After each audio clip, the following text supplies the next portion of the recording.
Golden Eagles. We welcome you inside our broadcast booth. I'm Jason Baker, alongside my color analyst Larry Boyd and LB. Word out of the ALCORN State Braves fall camp. They returned their incumbent quarterback in Aaron Allen, but they made a change. A Mizzou transfer, Tyler Macon, gets the nod. The epitome of a dual threat. He's a dynamic runner, really good passer. Southern Miss is going to have their hands full. This guy was a 4-star coming out of high school. He's going to be a threat tonight to hit a home run at any time. He made his first career start for Missouri on the road between the hedges against the national champion, the Georgia Bulldogs. On the other side of things for the Southern Miss Golden Eagles, Will Hall, he's going with his Clemson transfer in Billy Wiles. Well, when Wiles was asked, what can the Southern Miss fans expect out of you when you take the field? 2 words, he said, a winner. Boy, he'll make a lot of fans in the black and gold faithful really happy if he can be prophetic with those words. You see the sophomore out of Ashburn, Virginia, getting his first career collegiate start. He's got 4 pass attempts in his college career as a Clemson Tiger. He did throw a touchdown pass as the Clemson Tigers. So finishing touches to the coin toss, you see the Alcorn State Braves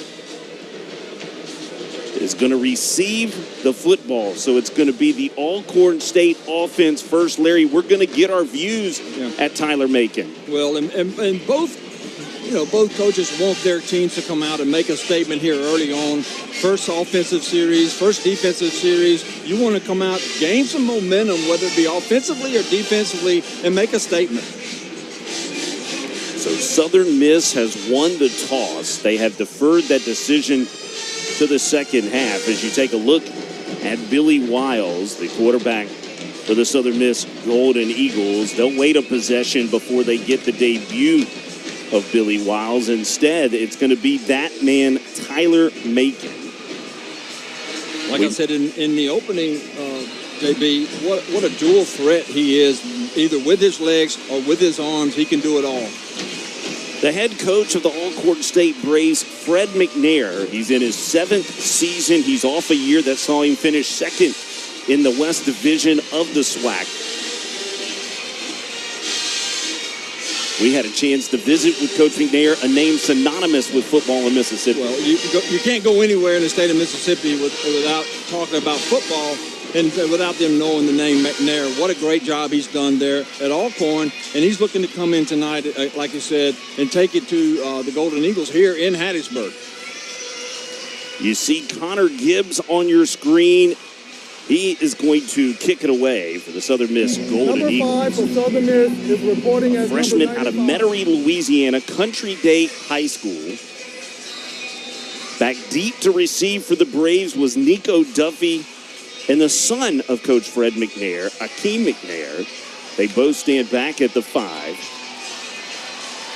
Gibbs' first kick, we're underway in Hattiesburg, and it's taken from the 1. It is, I believe, given himself up that time was Nico Duffy. He had signaled out to his side, but did not indicate the fair catch for a moment. They do have the rule of protection in college football. If you give yourself up, it can move the football. Well, we have seen that play before, JB, where they don't do anything, and he didn't really get the fair catch. He put his arms out to the side. It looked like he was trying to hesitate for a minute, kind of surprised the Southern Miss kicking team. But I think he just waited too long, and it looked like he was giving himself up, and the officials killed the play. The starting lineup for the Alcorn State Braves, you can see the intensity from Fred McNair into his skills huddle. Jarvion Howard, a guy to watch, over 1,300 yards a year ago for this club. So the first look at Tyler Macon.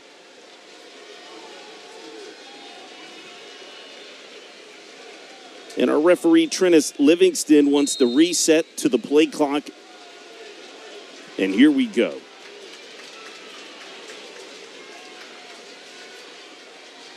Motion to cross and a give to Jarvion Howard.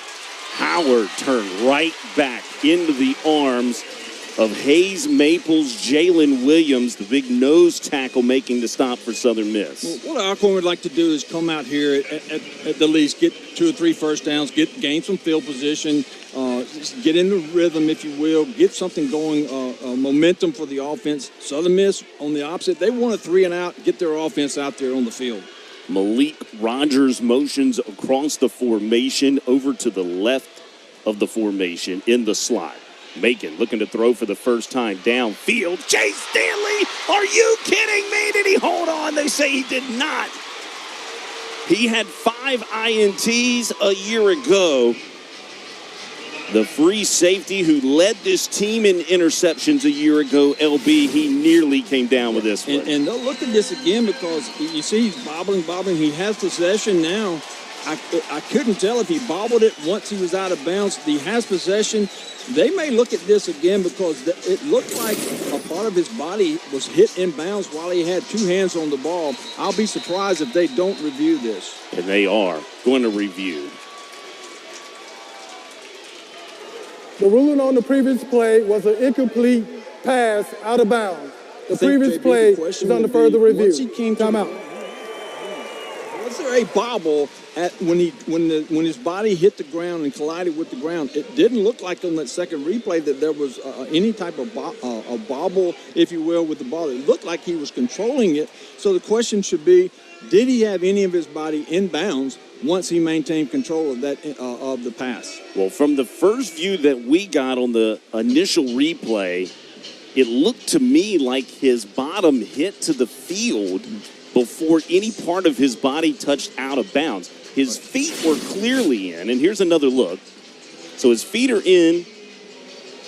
You can see just a little bit of a hitch there, maybe as he was hitting the ground, but it looked like he's got one hand, at least one hand on the ball.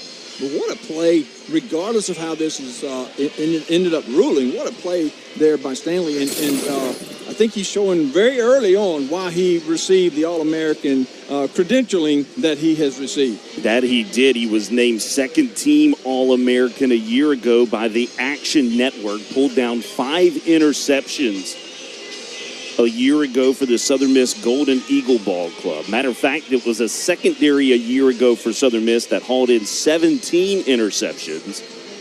Only 6 of those INTs return in the secondary, but the good news is 5 of the 6 are in one man's hands, in Jay Stanley from a year ago. What do you think? The ruling says incomplete. It's got to be indisputable to overturn it. And that's the thing. Instant replay is to go and look at, is there anything indisputable that you can rule against the ruling on the field? The ruling on the field obviously was an incomplete pass. I can see this going either way because it looked like part of his body was on the ground when he maintained control. But maybe that little bit of a hitch, a little bit of a bobble when he hit the ground, they may say didn't have full control. It'll be interesting to see. I think you could argue either way on this ruling. And from my view, what they got to see is, did that body contact into the field at the timing of the possession of the football be enough to overturn it? In the discussion between the officials with the cards and the pen out, taking notes, and it looks like Southern Miss may be getting ready to go on offense, but it looks like with all the information that the officials are going, they're looking at where did the ball go out of bounds, what was the time on the clock, and those types of things. I think if it had been ruled incomplete pass, JB, they'd already be back out and say incomplete pass. That is new secondary coach Dwight Wilson congratulating Jay Stanley. LB, the Golden Eagle offense is trying to hurry up and get on the field. We have not heard the official ruling from our referee, Trennis Livingston. You got to think, if you're Will Hall and the Southern Miss Golden Eagles, what a start to the ball game, right? A big stuff on a run up the middle on Jarvion Howard for just a couple, and then on the first pass play attempt for ALCORN, their All-American free safety comes over the top and makes just an incredible play. Well, you saw the nice arm there of Macon and how easily he threw the ball. This time threw it into double coverage, and what a play there by number 7, as you see Stanley there. What a great play to start off his campaign. Will Hall already has his offense out there inside the numbers, ready to take the field, but there's a little bit more of a delay as the officials are still conferencing there to decide exactly what the ruling on the field was. Here we go. After the review, the defense intercepted the ball at the 47-yard. A body part was in bounds. 1st and 10, Southern Miss at the 47-yard line. They describe it as a body part. That was the rumpus of Jay Stanley that got inbounds and maintained possession of that football, Larry. My goodness, what a play from that man, Jay Stanley. Great camera work there by our crew there, getting different angles, giving the officials plenty of angles and plenty of looks at it to make sure that the correct call was made. There you see the numbers on what Stanley did a year ago. Here's the Billy Wiles debut in the beginning of an era here at Southern Miss. Wiles, a rollout and a quick out. This is caught by a man returning to the starting lineup in Brandon Hayes. Larry, what a story for Brandon Hayes. He got injured a year ago after the first game on a kickoff return in practice. He was set and poised to play opposite of Jason Brownlee, who's moved on to play for the New York Jets. And Brandon Hayes now returns. Will Hall thinks he can be a big-time target. Well, we saw the entire offense anxious to get out there. Probably no one more anxious than he to get back out there on the field. It is a first carry of the season for Frank Gore Jr. He is inside the 40, inside the 35, and tackled down to the 30-yard line. Goes Frank Gore Jr. Yeah, excellent blocking there by the offensive. Not only the line getting the initial hole open, but by the receivers downfield opening up. And then Gore doing what Gore does best. As you see him coming here, not going too fast, just seeing what's there and picking up the extra yards. His ability to make you miss may be his greatest attribute. Trips formation to the top of the formation. Play action pass. All kinds of time. Downfield looking to go to Ty Mims. Contact made from Edwin Summerhour. Southern Miss looking to strike quickly here.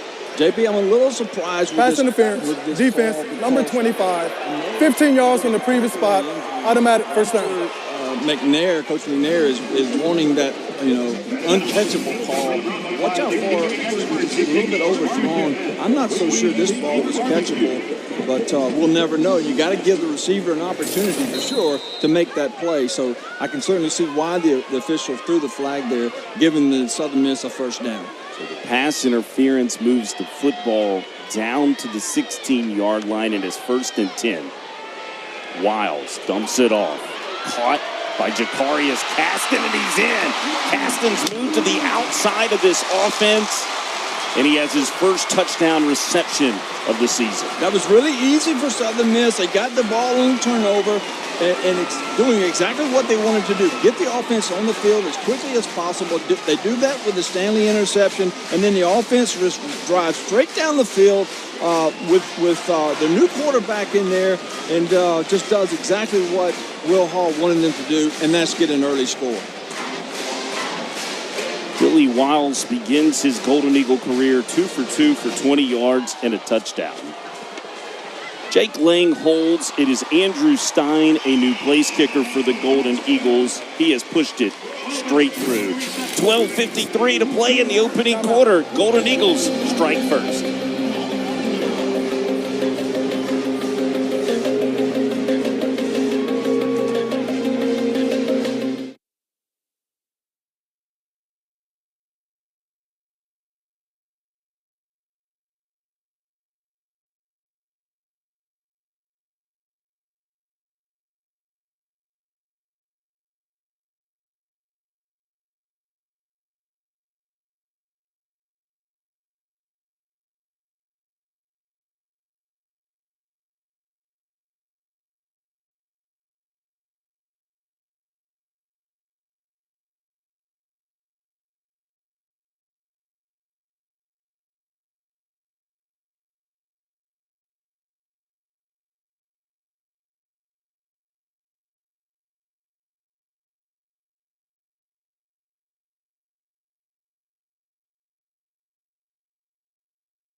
Jason Brownlee wore that number 1 a year ago. He now plays for the New York Jets. He passed it on to Jacarius Caston, who has filled into his role on the outside. Here's another look at that last touchdown play for the Golden Eagles, Larry, and you got to love the ability to play action pass and go right to Caston. Just a little dump-off pass there, and Caston does a really good job tight-roping down the sideline, staying in bounds, having a little contact, fighting it off, and they're able to get to the end zone for the Southern Miss touchdown.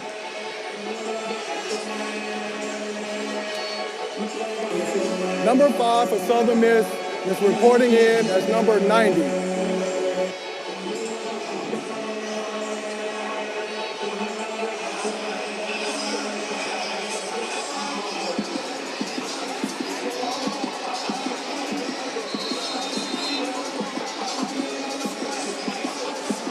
So Connor Gibbs, the freshman, will get his second kickoff attempt of the night. A dandy here, 1 yard deep in the end zone, a touchback. Once again for Connor Gibbs. And we get our second look at the Alcorn State Braves offense. I know Tyler Macon would love to have that throw back. It was into double coverage with Stanley over the top. But other than that, we didn't get to see much from him yet. He is dual threat, LB. We know he can use his legs to hurt you. Well, and I think had you asked him when he made that pass, I think he felt like it was a pretty safe pass because he threw it so far to the sidelines and thinking if my receiver doesn't get it, then it goes out of bounds. But then you got an All-American Stanley back there making an All-American play. And so now they want to come back out and reestablish and try to get some momentum here in their second drive. Malik Rogers is the lone receiver to the bottom of your screen. It is a give to Jarvion Howard, the Syracuse transfer, who has banged his way across the 30-yard line. Howard's another one of those that can hit the home run at any minute. Every time he touches the football, he can take it to the house. And so Southern Miss has got to not only pay attention to Macon, but he as well. They've got some home run hitters on the offensive side of the ball. Had over 1,270 yards rushing, 12 rushing touchdowns did Howard a year ago. Had a season high of 299 yards against Arkansas Pine Bluff. Tyler Macon looking to throw, batted down. That was a designed rollout pass by Tyler Macon. Christian Booth got his hands on the football. Well, you see the throw, JB. It comes like a little bit of a sidearm throw, which gave the Southern Miss defender there, Booth, a chance to get his big old paws up and kind of helped him be able to get to it. I think if he goes over the top, it may have been able to get that ball off and thrown towards his receiver. Macon was a 4-star recruit, offers by Illinois, Indiana, Iowa, Michigan State, and Vanderbilt out of high school. He was a member of the SEC Academic Honor Roll. Malfunction on the play clock here on the field of play. I believe Alcorn has spent their first timeout. It is a third down Alcorn and State, 4. Before the snap, this is their first timeout of the first half. So they spend the timeout. They want to talk about it in an early third down opportunity here inside M.M. Roberts. What have you seen from the Brave offense so far, LB? Well, I see a little bit of rust there with Macon.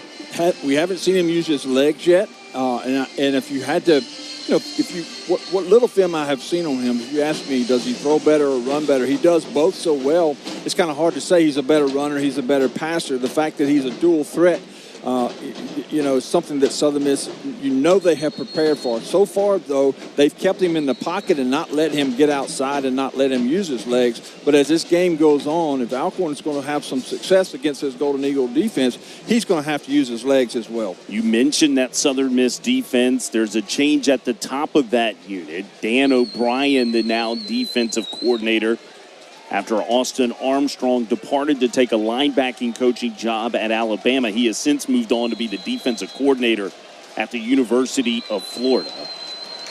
It is Tyler Macon in the gun. Zone read. Macon trying to use those legs. And he is popped. Jay Stanley turns him back 2 yards shy of the first down. Looked like he almost got his body out over in front of his legs there, JB, as he was trying to get to the edge, trying to get to the corner. Watch it. See how he's kind of leaning forward, got his body, his weight ahead of his feet. And again, you can be rusty with your passing. You can also be rusty with game speed, with your running. And again, once this guy gets into this to the rhythm of this ball game, you're going to see what we've been talking about. But that time, his head and his heart were going a little bit faster than his feet.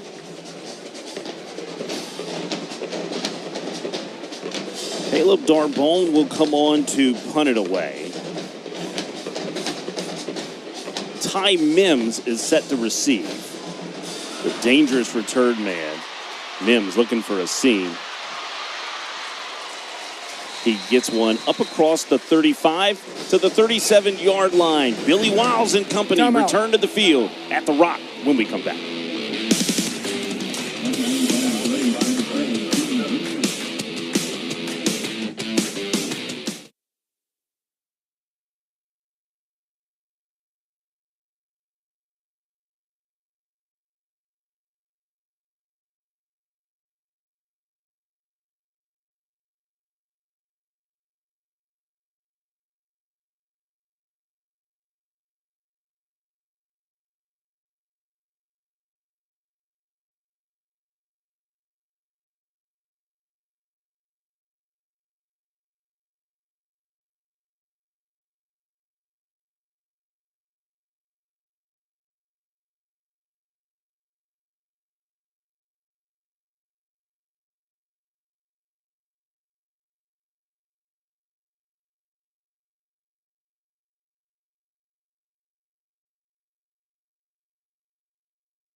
It's a Golden Eagles 7-0 lead as we take a look at that Golden Eagle offense. They're beginning for the second time the starting lineup.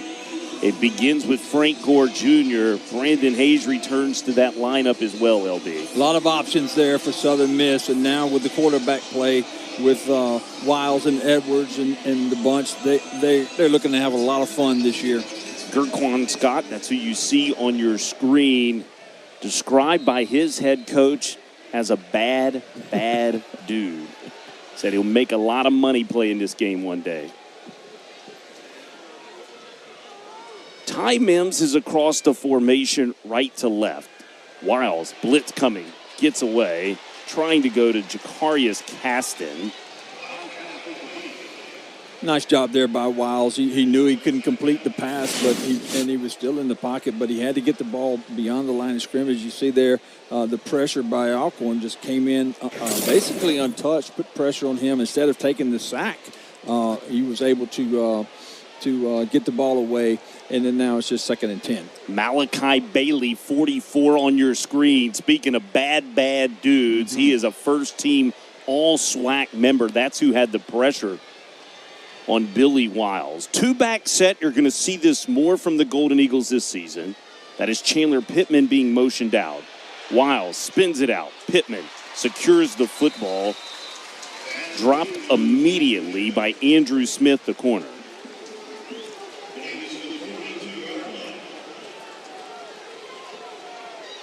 So 3rd down and 5 is what it sets up for the Golden Eagle offense. Good play there by Wiles, just seeing what he had there. A little, 5-6 yard play, bringing up third and short. So 2 receivers to the top of the formation for the Golden Eagles. They have a tight end set to the left. Pressure coming backside. Wiles fields it. He fires. It is caught again by Jacarius Caston. He is going to have enough for a Golden Eagle first down. There is a flag on the play in the backfield near where Billy Wiles let go of the pass. Well, that was an interesting spot there, JB, because he caught the ball beyond the first roughing the down passer. line. Defense, and then was pushed number back, 44. But they gave him the 15 forward yards from the end progress, of the and now run. you see the Automatic penalty as first well. down. As I apologize to our official there as I'm talking over him, but another first down for the Golden Eagles. Yeah, roughing the passer penalty.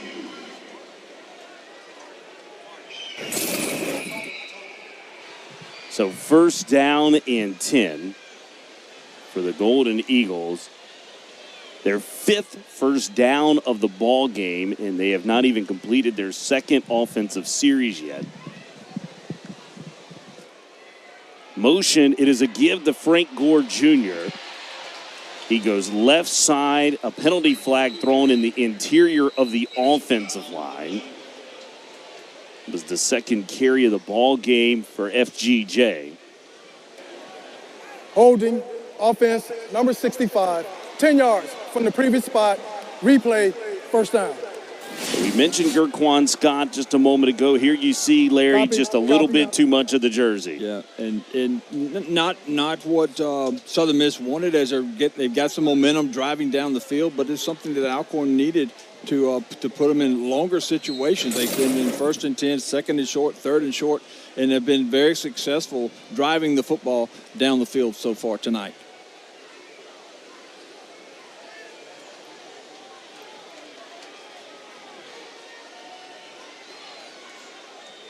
Wiles calls for it. It is a give to Frank Gore Jr. That is a nice stop right in the middle of the defense. Demarion Edwards makes the tackle. The junior out of Hollandale Simmons High School. He was an Eagle at Hines Community College before transferring to Alcorn State. There you see the penetration. He wraps up, gets him to the ground, keeping Southern Miss now in a 2nd and long situation, JB.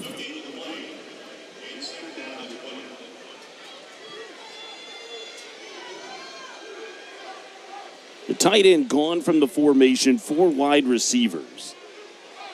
It is Gore to the right of Billy Wiles. Wiles quickly out caught. Snagging the football was Latrell Jones, a Taylorsville, Mississippi native. Nice job again there by Wiles, finding the open receiver right there in the gap. Now it brings up a 3rd and, say, 7 or 8 situation here. Very manageable for Southern Miss. Alcorn is really looking to get this first stop of the evening and get that football back. They like Latrell Jones. He was the number 1 junior college wide receiver coming out of Pearl River Community College. Wiles goes to Ty Mims. Mims darting around. He has electric speed, as you can see. And he'll go inside the 10-yard line, down to the 9. Electric with the football when it's in his hands. Yeah, and he went to the right, saw nothing but bodies. Watch this. He goes to the right, nothing there. Reverses field, comes all the way back around. Nice block by Wiles in the middle of the field there, all the way down to inside the 10-yard line. That was a 26-yard run for Ty Mims. Southern Miss in the red zone a year ago. Converted at 84%. A give to Frank Gore Jr., and he's in. The former Sunnyland Pee Wee football Sun Devil gets the score for the Southern Miss Golden Eagles. Yeah, and that was just too easy, JB. Just a handoff right up the middle. Wide open there for Gore to do what he does best. When he sees open daylight, he's just going to hit that hole, and he does, and he pretty much walks in to the end zone.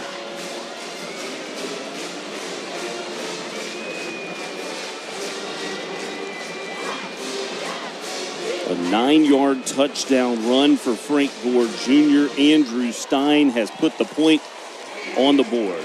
14-0 Southern Miss here with 7:34 to go in the first. We'll be back with more in Hattiesburg, Mississippi.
The face of the program, Frank Gore Jr., Larry.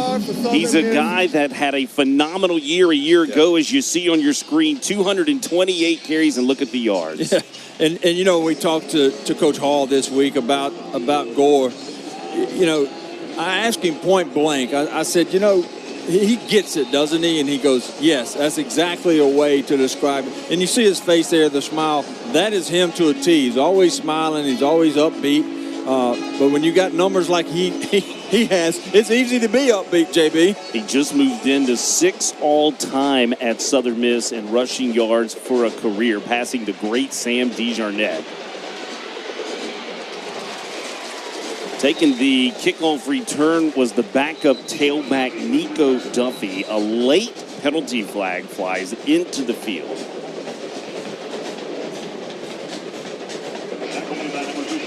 Connor Gibbs had put 2 touchbacks on his first 2 kicks of the night.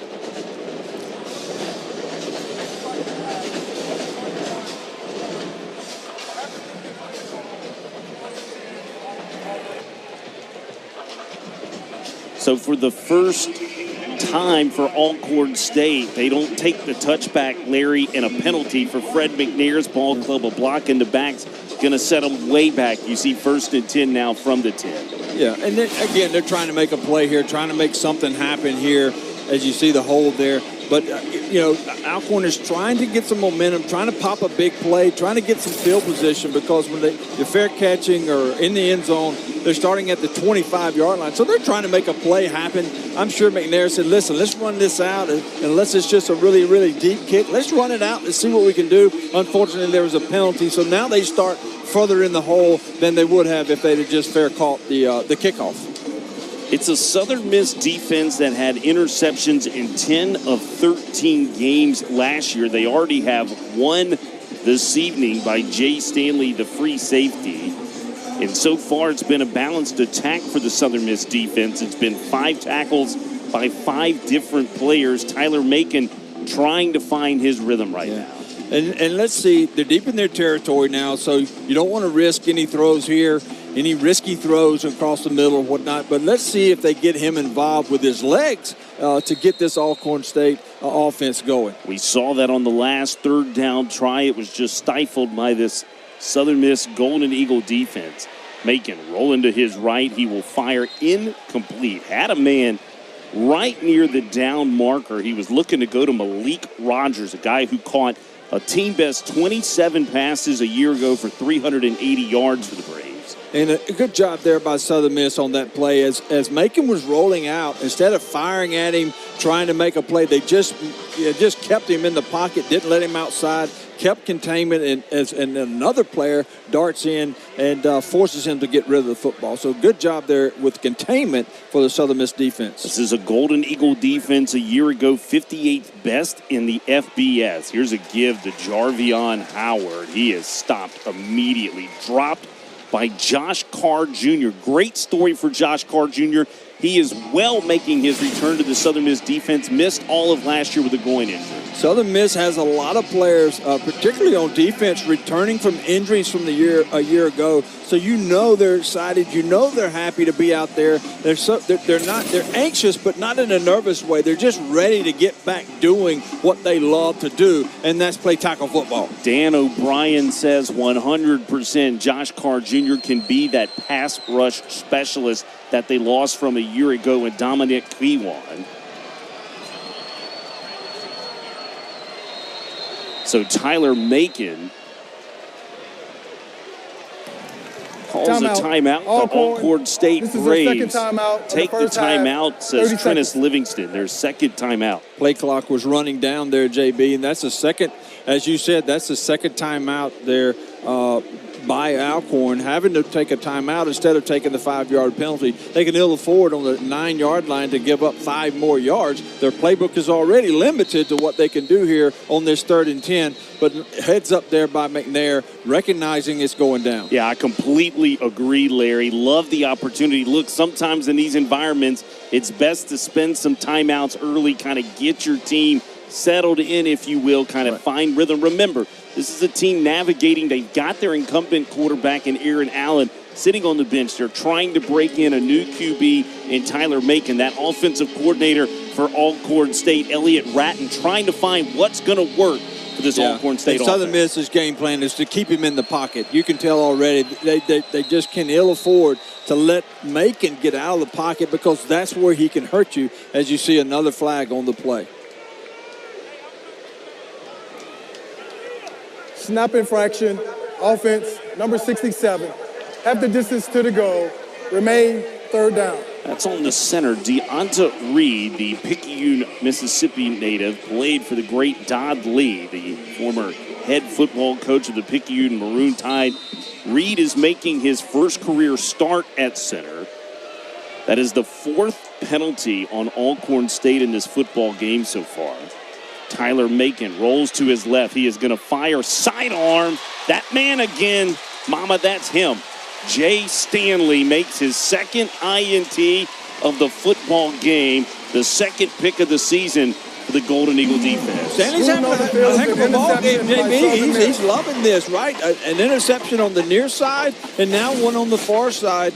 As you see another athletic play as he stretches out there, keeps control of the football, this time obviously in bounds, once again giving Southern Miss excellent field position and another opportunity to add to this lead. And Larry, right now you mentioned that Golden Eagle defense trying to keep Tyler Macon in the pocket, but when they forced him out of the pocket, he's made some mistakes. Yeah, well, they're forcing him out, but they're not letting him get all the way outside. He's rolling right, he's rolling left, but Southern Miss has someone out there that almost like a spy, if you will, on both sides of the football, making sure they don't let him hurt Southern Miss with his legs. And they're forcing him to make throws. Probably would have been best there just to throw it away, punt the football away, and give your defense a chance to stop the Southern Miss Golden Eagle offense.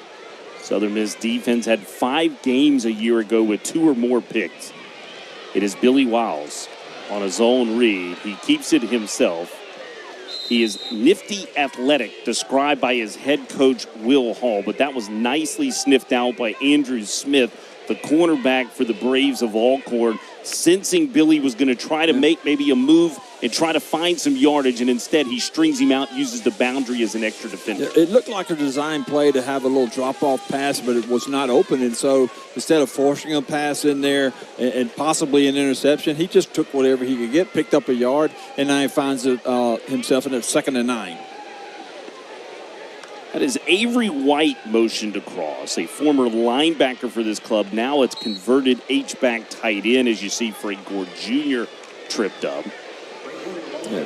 This is a big 3rd down coming up here. I know it's early in this ball game, JB, but you've already given up 14 points. If you're the Alcorn defense right now, you want to, in the least, hold them to a field goal right here. You see Will Hall there trying to get this 3rd touchdown for his Golden Eagle squad here, still in the first quarter. Will Hall in his 3rd season as the head coach of the Southern Miss Golden Eagles. Billy Wiles, the Clemson transfer.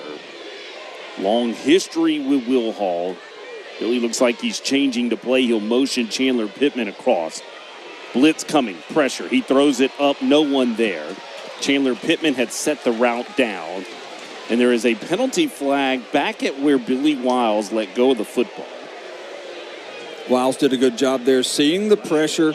He had to get rid of it earlier than he wanted to. I think personal foul, roughing the passer, defense, number 98. Yeah. Contact to the head. There.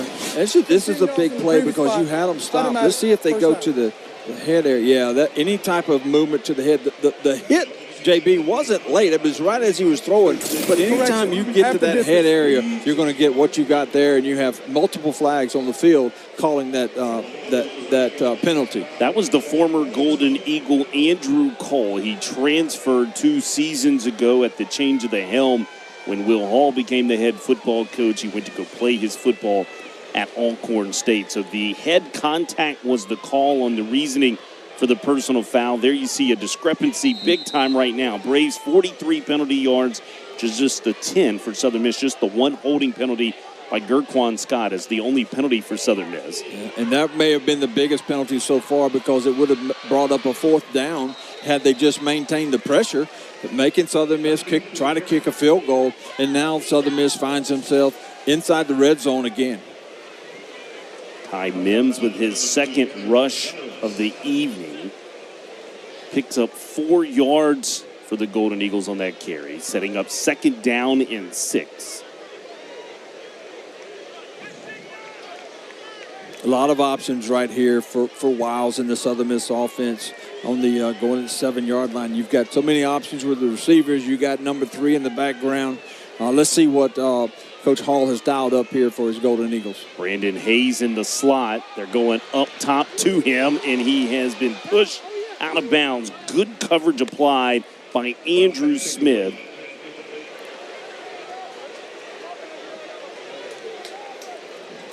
Hayes had caught the pass, but clearly out of bounds. You can see Smith right there on your screen. Just great hand contact, Larry, to get him out of bounds. Followed him all the way out of bounds there for Alcorn. Nice play there. Brings up, again, a big 3rd down. Alcorn wants to hold them here, force them to kick a field goal, stay in this ball game. 17-0, a lot better than 21-0.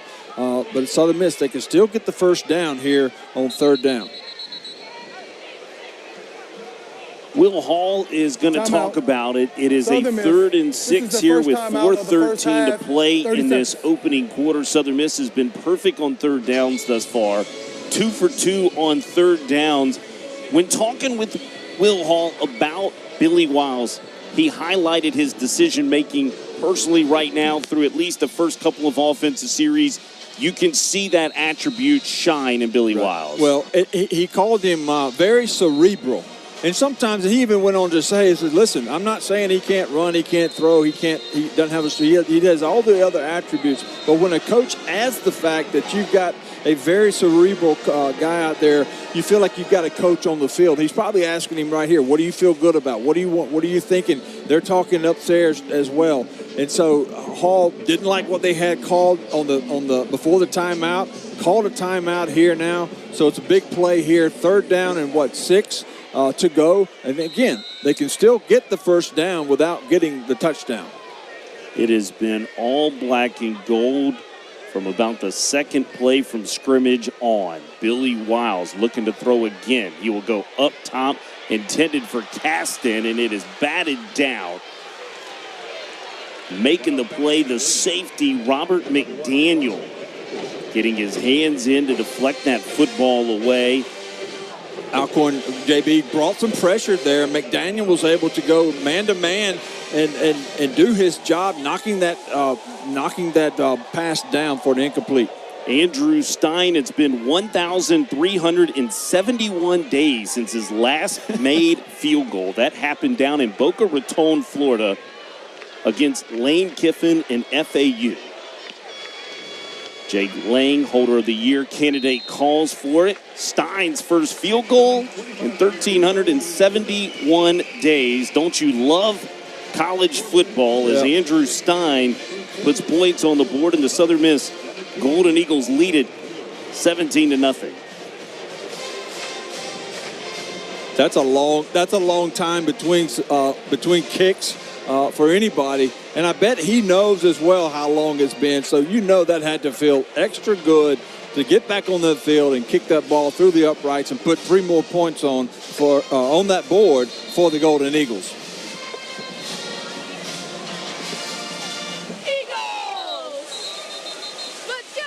A great crowd has filed into M.M. Roberts Stadium. The Rock, these two teams faced each other back in 2019. That's significant for Alcorn State because that's the last time they won the SWAC championship.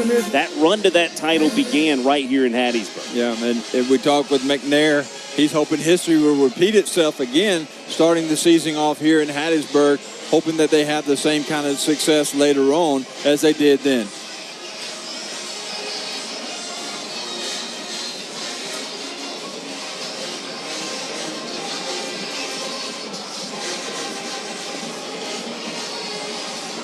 Connor Gibbs will kick it away. He's been a busy guy. Fair catch is called for. Nico Duffy receives that kick for Alcorn State, this time electing for the fair catch. And that Alcorn State Braves offense that's got just 9 total yards right now, Larry, to 101 for the Golden Eagle offense. Fred McNair's offense, he's got to find a way to try to get them in rhythm here early. And they need to come out now and establish some kind of momentum and get some of this momentum back from the Golden Eagle offense, because the defense is coming out there just controlling the line of scrimmage, making in the pocket, making him throw the ball. 2 interceptions by the All-American Stanley, and Southern Miss with a 17-0 lead. This first quarter has gone just about as well as Southern Miss could hope. Alcorn needs to get something going here on the offensive side. It is Tyler Macon into the open, using his legs as we referenced on a zone read. Tyler Macon's going 75 yards for the score. And we said it in the opening monologue that he can hit a home run. He has the unique ability to hit a home run at any time. And man, was this ever needed for the Alcorn to come out and put something on the board. But this is what this young man brings to the table. And when you bring that type of athletic ability to the quarterback position, it lifts your entire team, JB. And you saw right there what we've been talking about all evening, the dynamic running ability of Macon there. And now we've got a 17-6 ball game with the extra point now on for the try. Noah Kiani pushes it through. A big strike from Tyler Macon, Larry. Boy, that came from nowhere. They didn't have a first down yet in the ball game, and here's another look. Well, here's the hole. He fakes the handoff, and he just looks up, and right there, he's gone. You're not gonna have a chance to catch the guy because he's so fast. And this is what we were talking about, being such a dynamic runner. And he's not throwing the ball as well as he can, but maybe this will open up the offensive side of the ball for Alcorn now that they have seen what can happen, what they can do. They're back in this ball game. And what does it say for the Braves offense to have a guy like that at the quarterback position in Tyler Macon that can put points on the board in one play like that? Well, and like you said, they had no success all night long. 17-0, down 17-0. You're thinking, okay, what are we going to do to gain some momentum? And just like that, he hits the hole, pops it, gives Alcorn exactly what they needed. And a big play there by Tyler Macon and getting his Alcorn team some momentum, much needed momentum. Yeah, we had said 8 plays, 9 yards for the Alcorn State Braves offense. That last play, 75 yards for Tyler Macon. It'll be Lorenzo Garcia to kick it away. Tell you what else it did, JB. It got that purple and gold on the other side of the field back into this ball game. They were very enthusiastic to start this game. Had kind of got quiet, but that got them out of their seats and on their feet. And now we can hear them as they now feel like they're back in this ball game. Yeah, it also got the sounds of dynamite rolling, the marching band for the Alcorn State Braves. As you see, Antavius Willis. Yeah, the ball, JB, hit on the goal line or close to the goal line. If it hit the goal line, it would have been in the end zone. But it must have hit just short of the goal line and kicked out of bounds. You see McNair there asking the official. Let's see, this kick comes very, very close. You've got your official standing right there looking at it. A heads-up play there by Southern Miss, letting that ball go out of bounds. And now they get to start the ball on the 35-yard line. Yeah, you could see Fred McNair saying, didn't that hit in the end zone? And the referee to that side said, no, it did not. Antavius Willis, that is a heads-up very fortunate decision. Bounce there for Southern Miss. And, it helped them. Instead of starting on the 25-yard line, now they get to start on the 35 here with 3 minutes and 50 seconds left here in this first quarter. Now with only a 17-7 lead. Billy Wiles, 5 of 8 to begin in this opening quarter for 43 yards.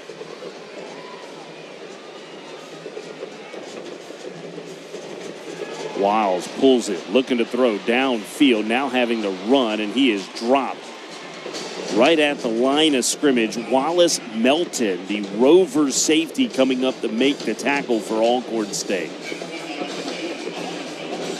Nice play there. Nice read by Wiles, taking the ball, not giving the handoff off, but what a great job there pursuing the ball carrier by Alcorn's defense. And again, now that your offense has hit the home run, you want to get out there as a defense, hold this Southern Miss offense, get your offense back out there, and continue this momentum that you've gained by the 75-yard Macon run. Wiles going up top. This is Caston, who has made another reception, his 3rd reception of the ball game, down to the 40-yard line of Alcorn State. Wiles recognizing one-on-one coverage out here. He's just trusting his guy's going to go up and get it. It's not bad coverage. He's right there at him, but he was able to go up at the highest point, get like he's taught, get up off your feet, get your hands up high in the air, get above the defender, and bring it down, and it's exactly what he did. There you see the Alcorn State defense covered 0 is what was indicated on that last play. Single high safety look at the moment. They'll back out of it. Wiles leaves it. This is the first look to Drake Clark. Clark hammered right at the line of scrimmage. Popped by Jaquez Dew, making the tackle for the Braves, and it's second down and 10. You see how the big play, the big run by Macon has now kind of lit a fire, if you will. Those Southern Miss is driven to the 40, but we're seeing a little bit more aggressiveness. We're seeing this Alcorn defense now a little bit more fired up, making some plays on the defensive side, and that's what that home run hitter can do for you, not only with your offense, but as well as your defense, get them going as well.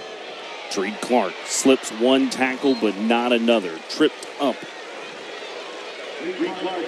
Terrence Ellis, the former Rice Owl, was the man who got to the feet of Dreed Clark. He actually played a game against Southern Miss over in Houston, Texas, and there you see Dreed Clark just getting tripped up. You could see him slip through the line originally, and then it was Ellis making the Somebody got a hand on his foot that really saved about 5 or 6 more yards because he had some open area in front of him. Great job there by whoever that was. Couldn't see for all the bodies, but got a hand on him, on his foot, and tripped him up. Now we find Southern Miss in a third down situation. Two-back set again for Southern Miss. Wiles leaves it. Clark trying to get outside. Back against the grain angle into a host of Braves. Only a pickup of 3. It is going to bring up a fourth down and 4, and really a decision for Coach Will Hall, and it doesn't look like much of one. He's going with it. The kicking team is not on the field, and so they're going to go for it right here on 4th and 4 on the 34-yard line. And there was no hesitation, like you said, JB. Will Hall didn't even look at the field goal unit. He said, hey, we're going for it. We'll see what he plans to call. They were 12 of 19 on fourth down conversions a year ago. 4 wide receiver set. Pressure being shown by the Braves. Almost looked lined up in the neutral zone. A pass that is caught forward for the first down. That's Ty Mims, the wide receiver, coming over the middle of the field. Good job there, just making sure he was beyond the first down marker. Nice pass in there by Wiles. As you see it again, just a zip pass there. Good job holding on to the ball. And first down, Southern Miss. Southern Miss was 7 of 8 passing on fourth down a year ago. A fourth down conversion closes out the first quarter. 17-0 to Southern Miss.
water tower to the north of the Southern Miss football stadium, better well known as the Rock, as you welcome in to Hattiesburg, Mississippi. It has been a lot of Southern Miss to start. ALCORN State hit a home run with a 75-yard Tyler Macon touchdown run just a couple of moments ago. But Billy Wiles tried to respond as the leader, the quarterback, the transfer from Dabo Sweeney's ball club and the Clemson Tigers. He has motioned Caston around the end. It is Jacarius Caston. He is popped up around the 18-yard line. Laying the lumber was Keenan Leachman, the Caston. JB, this is the big series right here. Alcorn wants to get the Southern Miss offense off the field. They've hit the home run now. They've gotten back from the deficit that they had. They hit the home run with the 75-yard Tyler Macon run. They're back in this ball game. Offense, the last thing they want to do right now is give Southern Miss a response to that run and give them a touchdown. They want to hold them here as you see the penalty. And again, I apologize to the official for speaking through him, but the Alcorn defense just wants to stop the Southern Miss offense here, get their offense back on the field, and see what can happen. You can see that false start penalty. 2nd down and 6 now.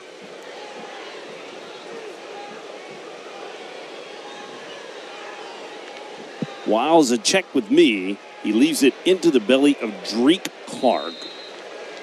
Clark, a transfer from Memphis. He did not play last year for the Memphis Tigers. But he's a guy who caught a touchdown pass in his last collegiate game. That was against Tulane back in 2021. He has had a phenomenal fall camp. Clark keeps his balance inside the 20. They're going to say he is going to be spotted short of the marker.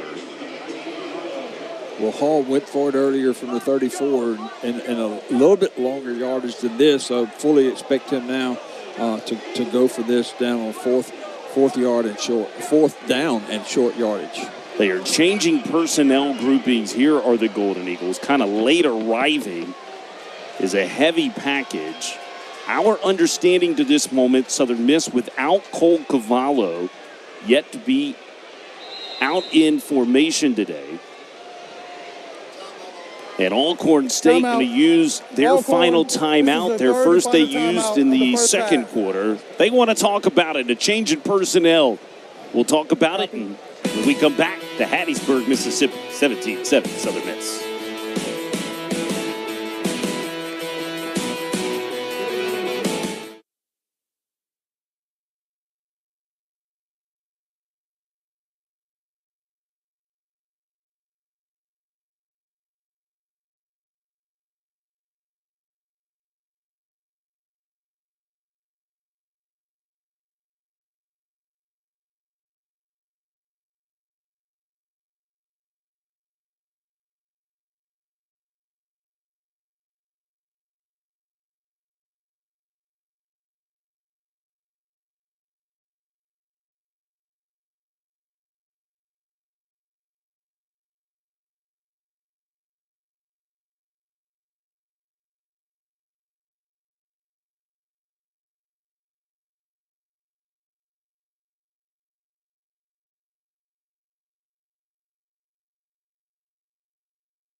Decision time for the Southern Miss Golden Eagles. You referenced earlier they went for a 4th down. They got it. It was a little longer length, 4th down and 4. Now you're seeing a 4th and short. Yeah. And all indications were going into the break, Will Hall was going for it. Coming out of it, he stays with that decision. He's going for another 4th down. Well, and this will tell Will Hall a little bit about his team, right? He's going to line up right here. It'll be interesting to see if he's just going to say, hey, our bigs are going to move your bigs, and we're going to get the necessary yardage, or is he going to do something with a little trickery and maybe go out to a wide receiver? I look for this just to say he's challenged his offensive line and said, hey, get up there, let's blow them off the line. You see the package that they have here looks like it's definitely going to be a run.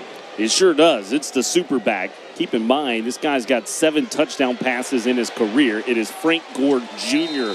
off the right side down to the 15-yard line. JB, you see Gore coming out as he's gotten a little bit of a breather here in this series. He hasn't been in there, but they got him back in there for the super back play to get the 1st down. This is something that Hall, this is by design, trying to keep him fresh. We talked about how much better he was when he was fresh. The first game of the year, the last game of the year in the bowl game, how well he ran, keeping him fresh. And they can do that with the backfield that they have. Yeah, I think the Rice Owls would say he was fresh enough, 329 yards worth. He had more yards than hairs on our head in this broadcast booth in that bowl game. A give to Drake Clark, a flag on the field.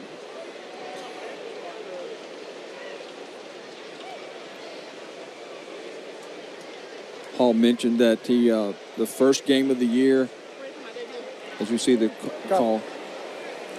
Illegal hands to the face, defense. Half the distance to the goal, automatic 1st down. He had a really good game the first game of the year last year, JB, and then you see the far right there, you see the face to the hand there. And again, instead of just putting the hand up there and getting it back, you just kind of leave it up there. It's going to be an easy call for an official. But he had that really good first game, had a lot of good games in between. But then he had the break between the last game and the bowl game, and then he goes for over 300 yards in the bowl game. So Hall may be on to something and say, hey, if we can keep him fresh, he may be even better than what we've seen in the past. Yeah, and he's been really good. 5 carries, 31 yards is Frank Gore Jr. Drake Clark, 6 carries, 12 yards. He's the leading carrier in the ball game right now. Here's Billy Wiles off the right side. Picking up some tough yardage there. Just a direct run play design there for Wiles. Getting some tough yardage down near the goal lines. You see, he just automatically comes out here. Good pursuit there by the ALCORN defense, running him out of bounds. Now it's a 2nd down and goal to go from the 4-yard line.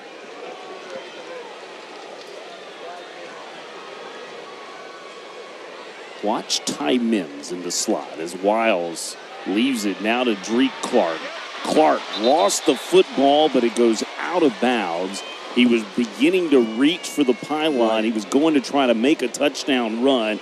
Instead, it pops up out of that. And fortunately for Clark, the ball went out of bounds instead of through the end zone, as it would have been a touchback for ALCORN. But watch this. He starts to reach, as you said, JB. Actually, he was knocked out there by the defender, by the ALCORN defender. Just a good job, and the ball came out of bounds this way or towards the camera, and Southern Miss was able to retain the possession. Yeah, give credit where credit's due. Terrence Ellis, the Mike backer, the 2nd-team All-SWAC member from a year ago, punched that out. Got to believe if they hold him here, if ALCORN holds him here, they're going to have to hold him again, because I believe Southern Miss will go for it again. But they don't have to, JB. Wiles finds Frank Gore Jr. for a receiving touchdown in the end zone. Miami, Florida, Killian High School product with his 2nd touchdown of the ball game. He's had 1 rushing, 1 receiving. Good answer there by the Southern Miss offense to the home run hit by Tyler Macon, the 75-yard run. If the offense comes back out, answers the score by ALCORN and puts another touchdown on the board, now pending the extra point try. Good snap, good hold, and Andrew Stein pops it through. All 4 drives have ended in a score. 3 touchdowns, 1 field goal for the Southern Miss Golden Eagles. Back with more We're watching Sun Belt Conference football on ESPN.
Of the season for that man, Frank Gore Jr.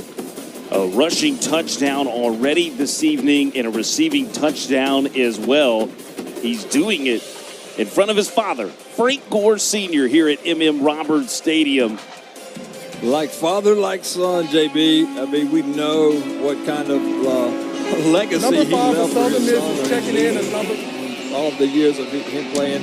And as you see Gore here, just picking up where he left off last year, running the football, doing what he does best, just seeing what's there and weaving in and out of traffic and scoring touchdowns for Southern Miss. You say picking up where he left off. How about this number?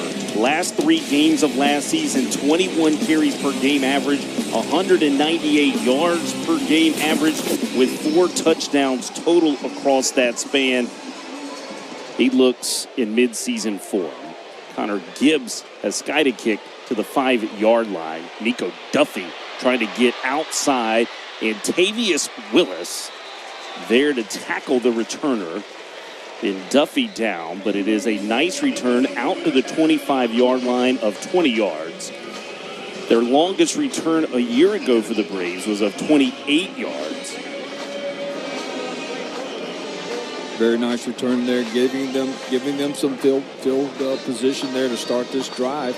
Hey, they're only down, 24-7. This is an important drive for this ball game.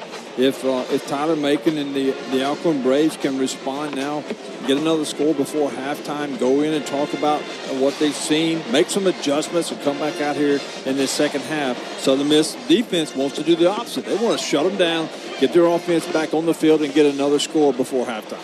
The Braves offense has 84 yards total. 75 came on one play, as you see Brodarius Lewis taking down Jarvion Howard. You see Howard on your screen. He is a local out of Columbia, Mississippi, played at East Marion High School. He played at Leslie Peters Field. Leslie Peters, an icon in Mississippi coaching legends. You can read about Leslie Peters Field in a new book, Mississippi Gridiron, a cathedral book on high school stadiums across the state of Mississippi. Leslie Peters Field is featured in that by author Nash Nunnery. High-quality reading. Good stuff there, JB. you come up with some great information, and you seem to know things that the rest of us are just yearning to learn about. So that's awesome. Thank you for that information. But that guy right there is the bell cow for ALCORN, and he loves to answer it, and he loves to run that football. Fred McNair talked about Howard. He said, I saw him in high school. I wanted him some kind of bad, built a relationship with him. He chose to go to Syracuse, had a great career at Syracuse, but Fred McNair was able to coerce him back to Lorman. As you see, Tyler Macon tackled down. Jay Stanley, who is having just an amazing first half and an amazing start to his college football season. 2 picks, and now a tackle for just a couple on Tyler Macon. And if he does not make that tackle on Macon, watch the area in front of him. If he gets by right there, he's got another 8, 10, 15 yards that he's going to be able to gain and pick up that first down. But a great stop there by Stanley, and Southern Miss has done what they wanted to do: get the offense, get the ALCORN offense off the field, make them punt the football, get it back to your offense, and they want to go get another score before halftime. It was special teams the last 2 times these teams met that became a factor. Right now, Ty Mims calls for the fair catch. It'll be the Golden Eagle offense returning. They've already put up 24 here in the second.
A meaningful performance happened in that break. Mississippi native, music icon, and Southern Miss alum Jimmy Buffett was laid to rest last night.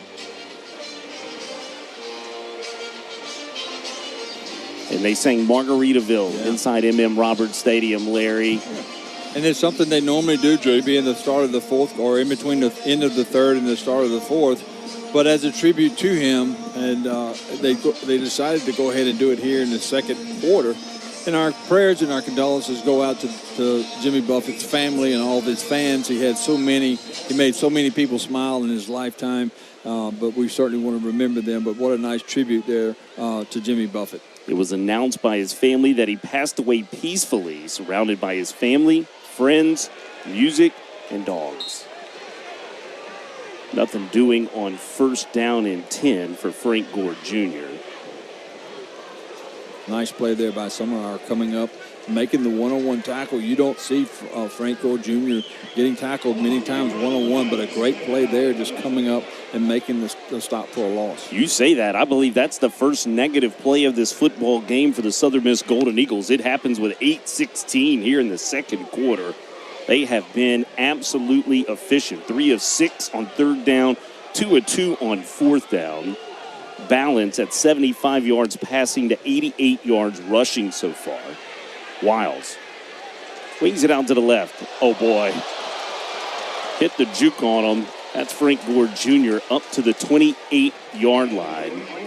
And that's why he's so hard to bring down one-on-one with moves like that. He puts his foot to the ground, shakes off of one defender, gets by, adds some yards instead of another short yardage. He was able to pick up 5 or 6 yards, and now they find themselves in a 3rd and 5 situation. You saw his numbers on your screen. That also goes with 3 receptions for 7 yards and a touchdown.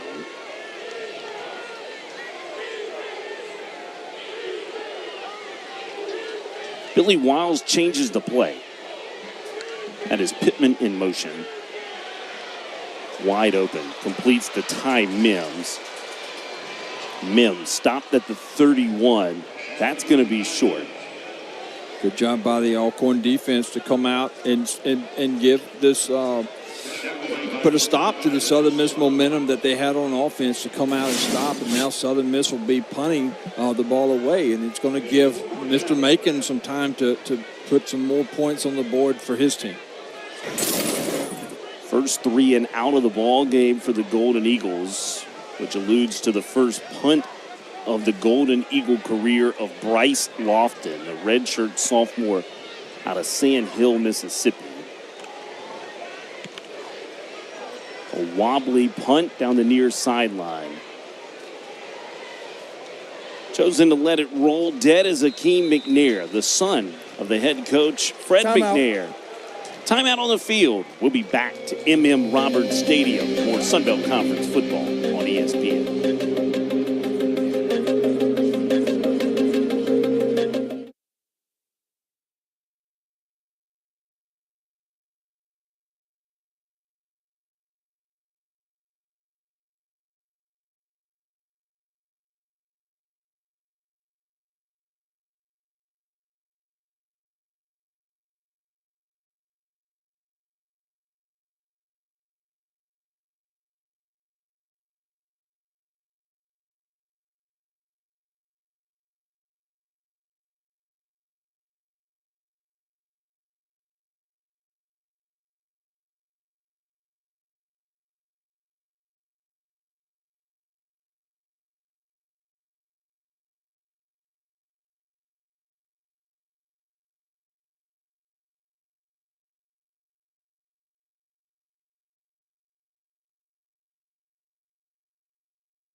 .24-7 Southern Miss, as you see on your screen. Tyler Macon trying to navigate this offense. Yet to complete a pass at the Alcorn State Braves, but he can hurt you with the legs. We saw that on the 75-yard touchdown scamper that's really been all the offense, though. The other 11 plays have resulted in 9 total yards for Alcorn State to this point. And what do you think Coach Hall will talk about at halftime, JB? That's right. Being the coach that he is, and they'll be talking about that one play. But that's how explosive Macon is. He can break a play. Southern Miss has really done a good job containing him, except for that one play. But that's how explosive he is, that he can come out of nowhere and just right down the middle of the field, and 75 yards later, he's scoring a touchdown. And quite a debut for Dan O'Brien's defense, at least in this opening half. Boy, right into the arms of the defensive line. This is a front that returns everyone. Josh Ratcliffe there to make the stop. They did lose a member of this defensive line in Armandus Cooley, but it was already a very deep defensive line. They believe it can be one of the best units in all of the Sun Belt Conference, and that's why. We talked to Coach Hall this week. He said his defense has a chance to be stout. He's very excited about it. He's got the entire D-line back. They've added some more to those. He got Maples and Bozeman back from injury. You have an All-American safety who's already been playing like an All-American in Stanley. And so you can understand why he's excited about this defense and the fact that they have a chance, as he called it, to be stout. Alcorn State trying to throw it on third down. They are 0 for 5 so far throwing the football in this football game. That ball was tipped as well by the Golden Eagle defense. You'll see it on the right side of your screen. Southern Miss coming with pressure off the corners, and this time getting the hands up in the passing lane. Couldn't get to the quarterback, but again, getting their hands up, making the play. I believe that was Bozeman.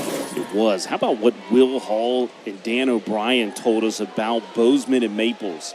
Said they could go stand on the side, you could install a call, and they could give it to this defense and install it themselves like a second and third coach on the field. Yeah. Ty Mims making a business decision. He's going to be dropped. Nice tackle made by the free safety, Keenan Leachman. You mentioned Bozeman and Maples, both of them coming back off of injuries. Hayes Maples coming off back-to-back knee injuries in which he had surgery. Good to see both of those young men back out there on the field. And Maples, a Hattiesburg native, played at Oak Grove High School. His family grew up Southern Miss fans.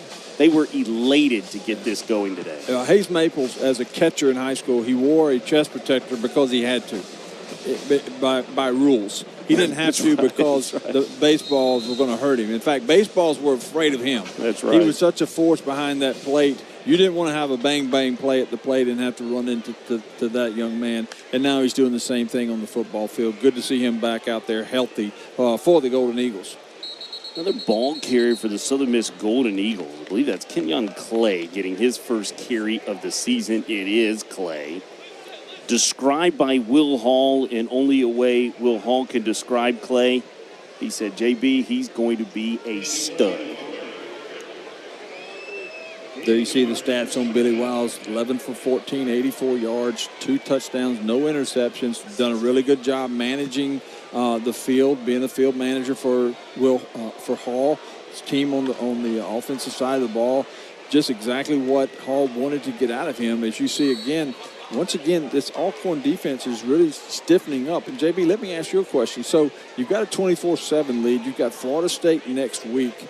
You don't want to show too much of your offensive package. How conservative do you think, you know these guys really well, how conservative do you think Will Hall will be this game is far from being over. That's not what I'm saying. But at 24-7, they look like they've become a little conservative the last few times. What are your thoughts on that? That could be the case. I think for the time frame with a new trigger man and Billy Wiles, I think you're going to still see the foot on the throttle a little bit from Will Hall. I think it's just some credit to the Alcorn State defense. Yep. You've mentioned it. They brought the pressure. They've stifled up. Here's a pass across the middle. Look out. Latrell Jones, he can fly, folks.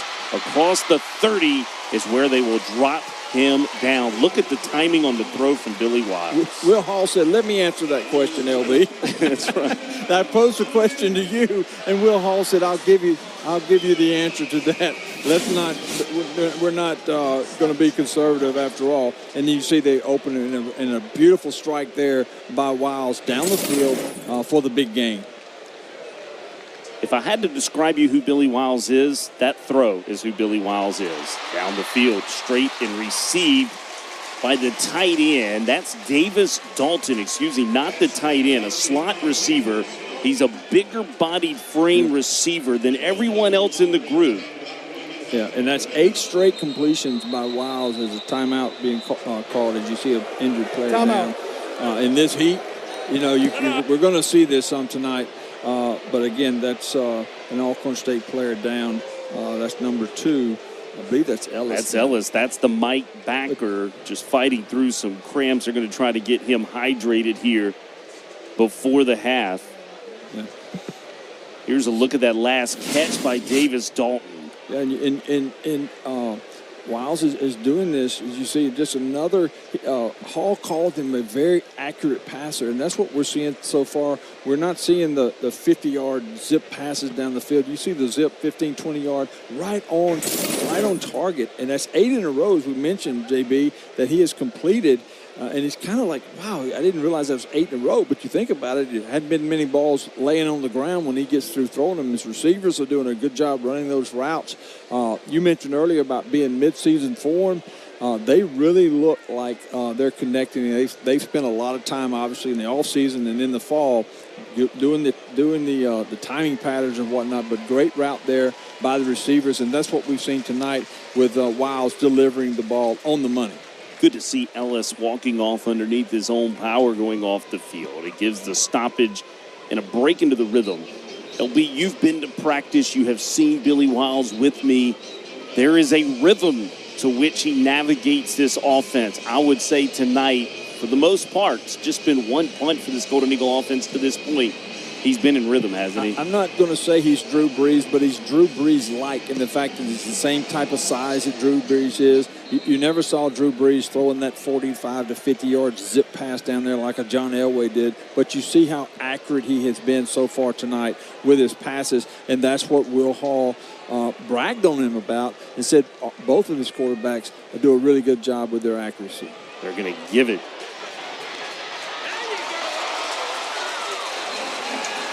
Drake Clark, first touchdown run of his Golden Eagle career.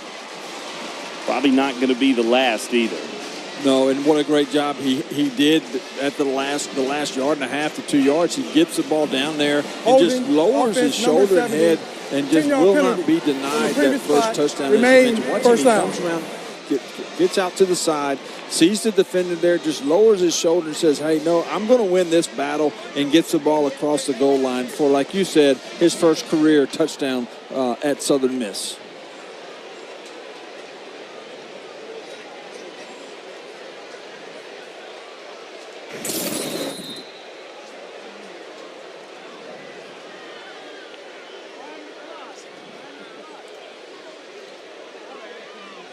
So the touchdown negated due to a holding penalty. Never even saw the flag on the field.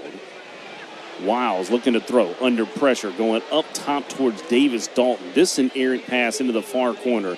We'll go back and look at that holding call, Larry. You see it right there on the outside arm. James Middleton, the offensive lineman. Negated the touchdown run there, but yeah, that's a good call. Obviously a hold there. Now Southern Miss, instead of having 6 points on the board, finds himself pushed back now, and now it will be 2nd and goal from about the 18-yard line.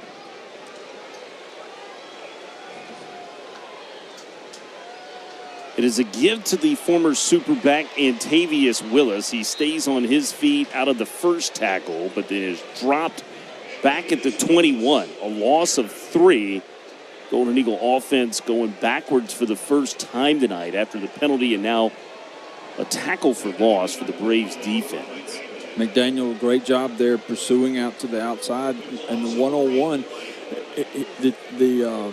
he made the tackle, but I don't know if his body ever hit the ground. If he could have maintained his balance, he may have been able to get on the field and gain more yards. But a nice play there by McDaniel, bringing up another goal situation for the Golden Eagles.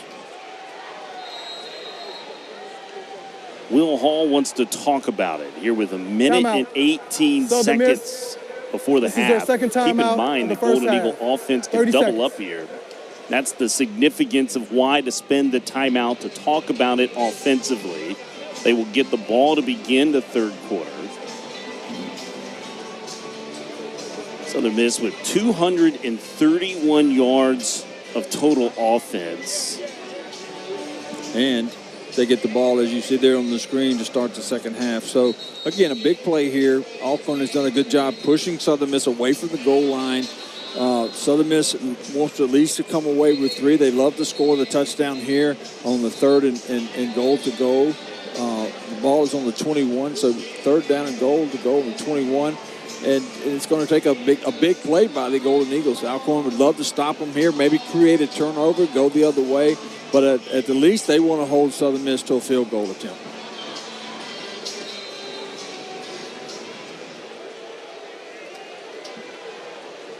They looked to the way of Davis Dalton last time on second down. He's at the top of the formation.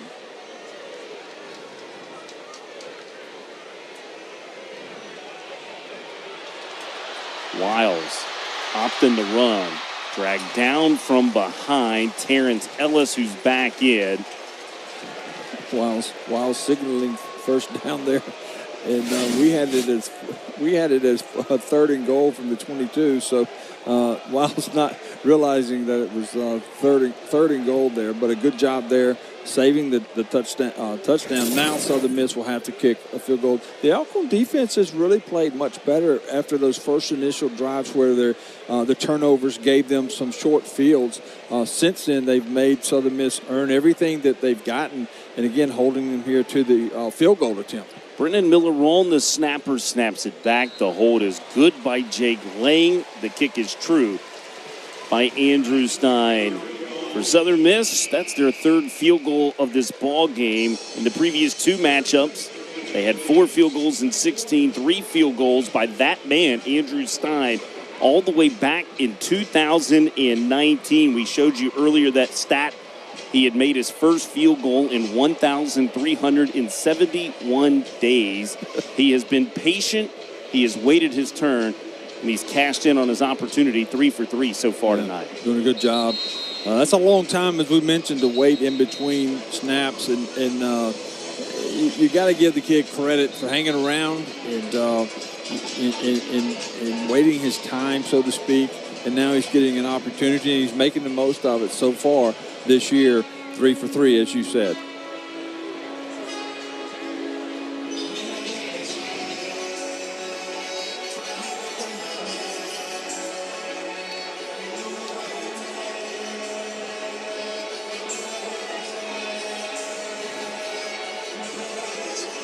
Hope you'll stick around. The halftime show got a lot of potential. Recap, stats, sounds of dynamite. Going to put on a halftime performance, the marching band for the Alcorn State Braves.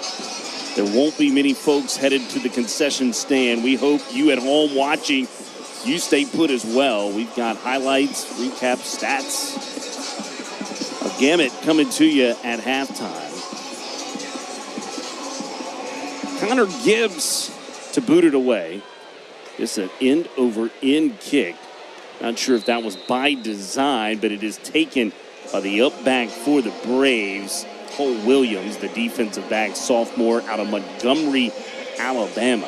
Sort of a little squib kick there, JB, with only 30 seconds to go in the second quarter in this first half. Please reset the game clock to 29 seconds. Didn't want to take a chance on any type of long return and giving them field position. So Alcorn caught the ball and just went immediately to the ground, and now they'll have the ball in the 27-yard line. It has been a Golden Eagle defense. They prefer the moniker Nasty Bunch. They have been downright nasty. Just 94 yards of total offense thus far in the first half for ALCORN State. This is their second longest rush of the evening. The other was the 75-yard touchdown run by the quarterback Tyler Macon. This was Jarvion Howard. And that's obviously his best run of the night as well. ALCORN needs to get him going as well, if not here, but in the second half. If they want to get back into this 27-7 ball game as the time is running down here in the first half.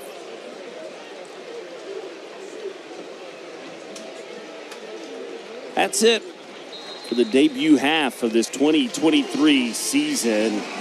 What a debut it was. What a start for that man's ball club. The head coach, Will Hall. Golden Eagles lead it over ALCORN State, 27-7. Stick around, much more from halftime from the Rock.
We are back. We are rocking inside the Rock tonight in Hattiesburg, Mississippi. The sounds of Dynamite, led by Dr. Everson Martin, the director of bands at ALCORN State University.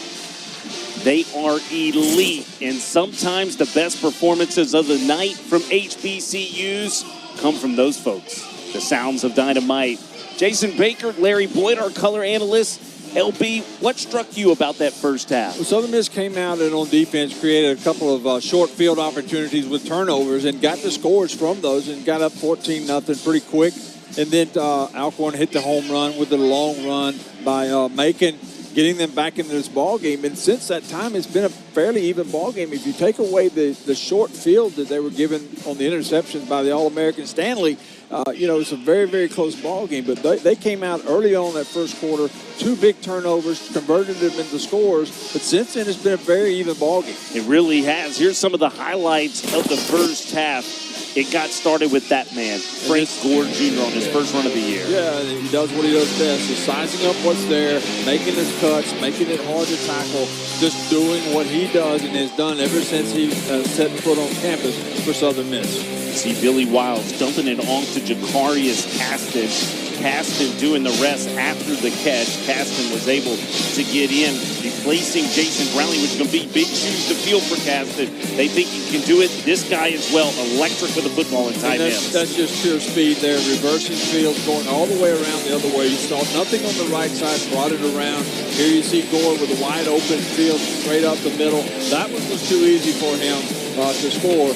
But at that point, then it looked like the Alcorn defense really kind of dug in and made it more difficult for Southern Miss. As you see the home run here by Maples that got them back into this ball game. We talked about how he had that opportunity to do that, and he certainly lived up to the hype by doing exactly what he did. 100% felt like they were going to go back to the legs of Tyler Macon, and then it was the legs of Billy Wiles showing what he can do as well on some zone reads, and here he finds Frank Gore Jr. in the end zone as well. Another accurate pass. We saw him in the first half.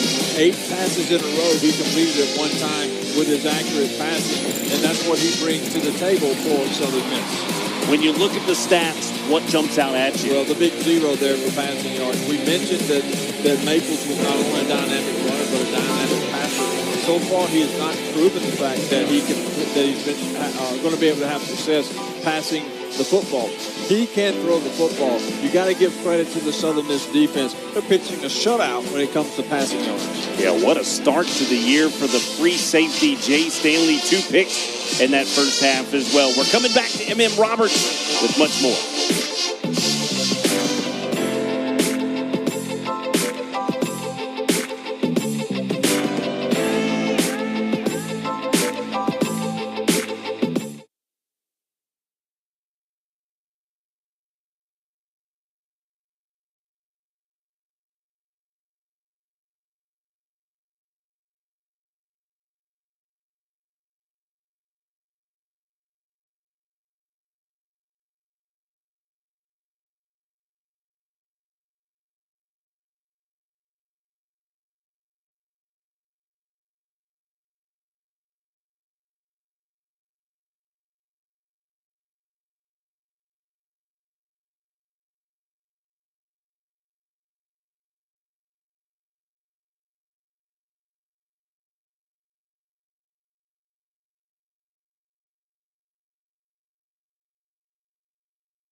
Carlisle Faulkner Field here at M.M. Roberts Stadium in Hattiesburg, Mississippi. Halftime where the Golden Eagles lead 27-7 over Alcorn. Jason Baker, Larry Boyd back with you. And Larry, Dan O'Brien, the defensive coordinator, making a debut as the DC. Will Hall said he knew he was the man for the job. 3 months in on hiring, he knew he'd be the next DC here. Early on, and he knows what he's doing, obviously, and they had such a dominating first half there, except for the 75-yard home run from Macon there that kind of put them back in the ball game. And so as a defensive coordinator, you've got to be, first of all, so pleased with the way they've just ran after the football and get it. And in the back of your mind, you're like, but what if that one play? And I'm sure he's talking to his defense now about that one play, and they're saying, hey, let's not let that happen again.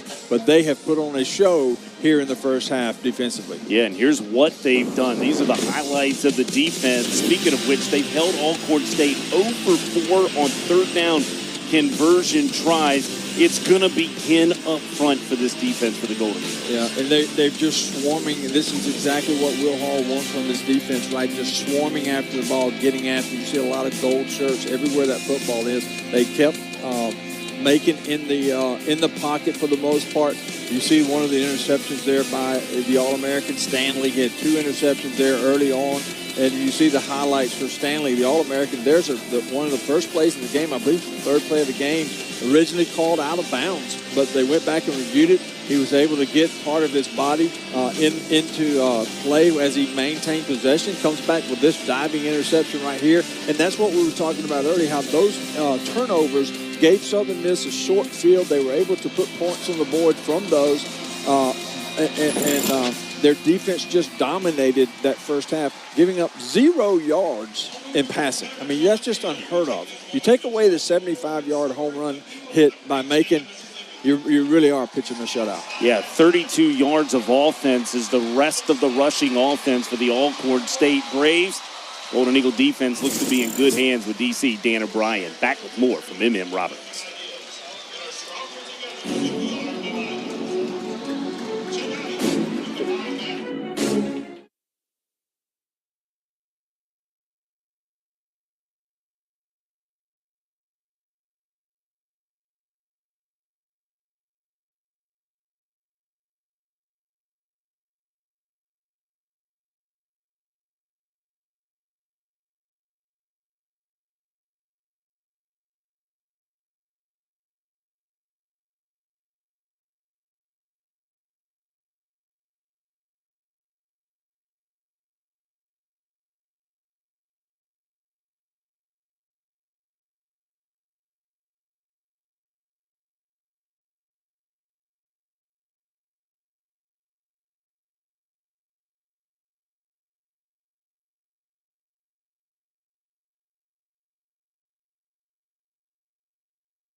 Sunbelt Conference football on ESPN. 27-7. Southern Miss leads it at the half over Alcorn State. Stick around. We've got the second half kickoff coming up next.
You hold a team to 0 passing yards in the first half, you get the banner. Here comes the nasty bunch. Boy, Dan O'Brien's defensive unit, LB in that first half, really good. Now we get to see the Southern Miss Golden Eagle offense begin this third quarter. Yeah, I don't know if I can recall ever seeing an offense held to no passes in an entire half. And that's incredible for any defense to do, especially against a quarterback like a Tyler Macon, because he's got the ability to put the ball where he wants to put it. And I look for him to get some passes going, to get this offense going here in the second half. I'm sure that O'Brien and Hall both, as you see McNair there on the sidelines, they're trying to dial up something to get momentum. But you saw the sign that said, here comes the nasty bunch. Unfortunately for Alcorn, Southern Miss is going to receive the ball here to start the third quarter, already up 27-7. Now, this is a big series right here. Alcorn needs to come out,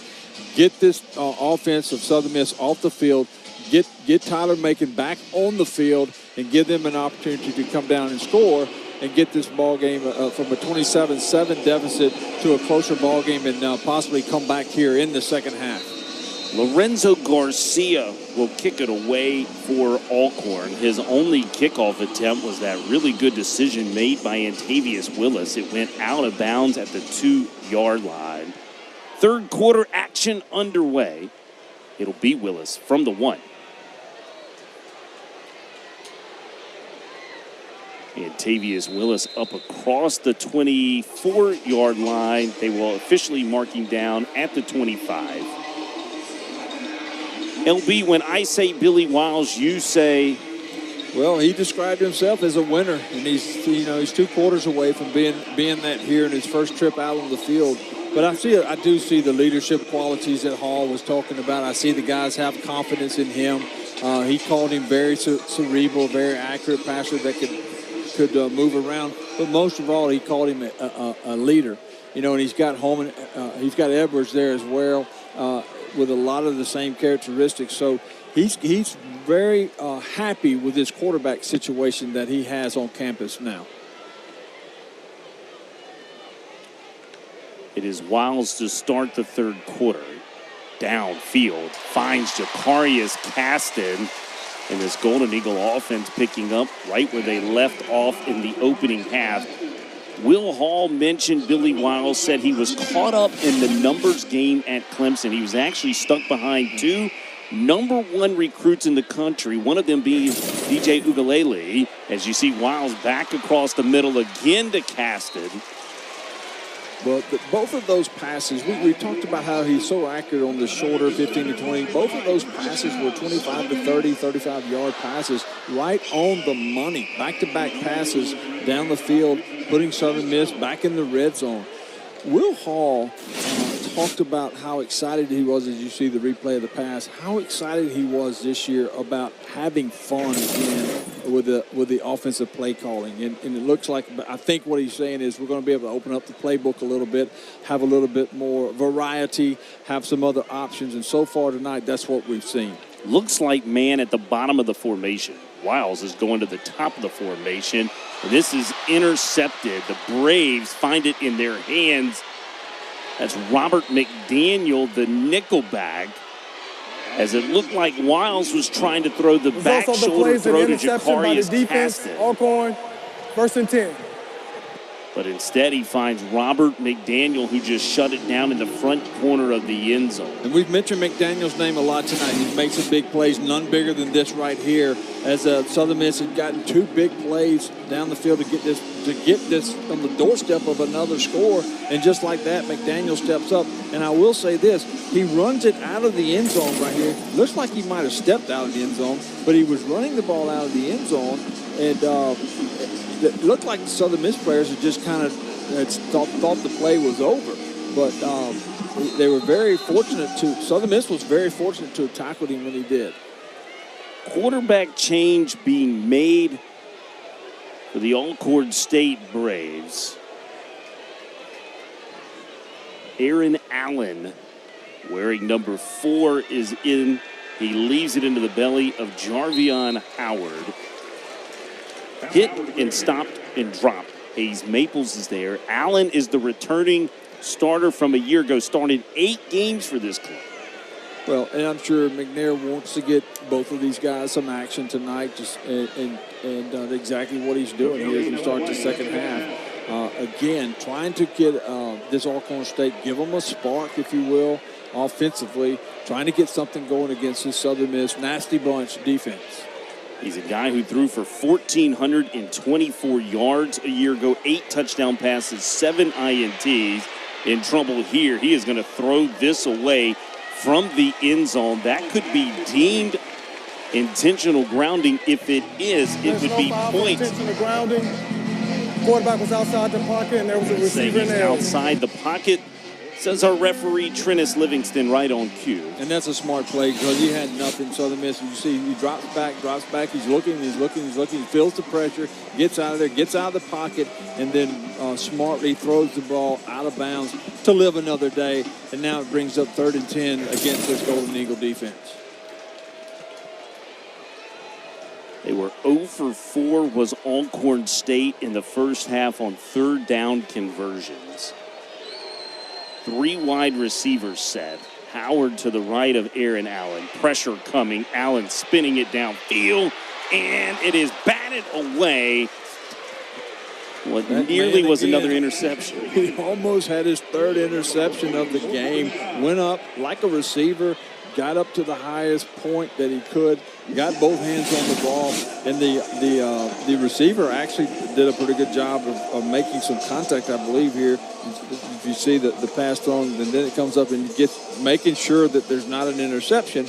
But it does bring up a 4th down. Southern Miss should get good field position here as Alcorn is on to punt, JB. Caleb Darbone has been busy. 3 punts, but he's been doing work. 44.7-yard average. This a line drive kick right at Ty Mims. Mims at the 50. Knocked off his feet at the 35-yard line. The Golden Eagle offense will take over when we return to Hattiesburg, Mississippi at M.F. Roberts Stadium.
Alcorn State had this very scenario in 2019. They began that season in M.M. Roberts Stadium against Southern Miss. They actually gave up the 89-yard kickoff return on the opening play of the game to Jalen Adams. He later came through with an 80-yard punt return. Significant to know, Andrew Stein, tonight's kicker, he made 3 field goals that night of 19, 20, and 24 yards. Fred McNair, though, he learned from that game. They went on to win the SWAC title, their last SWAC title, to play in the Celebration Bowl back in 2019. Yeah, we spoke to him this week, and he's certainly hoping that history will repeat itself. In Alcorn, looking to get back to that championship as well this year. Wiles throws to the end zone. Ty Mims could not locate the football, and it drops incomplete. Southern Miss was taking another shot downfield. The ball just comes up a little short. If McNair goes on to win it again this year, he may be calling the Southern Miss Athletic Department and just asking, hey, can we just be your routine opening game every year? It seems to bode well for them. But McNair, as you see them there on the sidelines, watching his players, and you're so right, JB. He's learning. He's watching. He's learning about his team tonight, and he'll go and he'll make some adjustments and get better, and they're going to be a force to be reckoned with in the SWAC. They call him Frog. Latrell Jones with the reception for the Southern Miss Golden Eagles. That was a nice pass for Billy Wiles. If you'll see, he gets hit as he throws. Another accurate pass there by Wiles. You know, the one bad pass he threw on the last, I think that's the only really bad pass he's thrown all night, was the interception in the corner of the end zone the last drive. But everything else has been right on the money, whether it be a short dump-off pass or a seam pass down the middle or an out to the flats. I mean, he's done a really good job putting the ball where he wants it to be.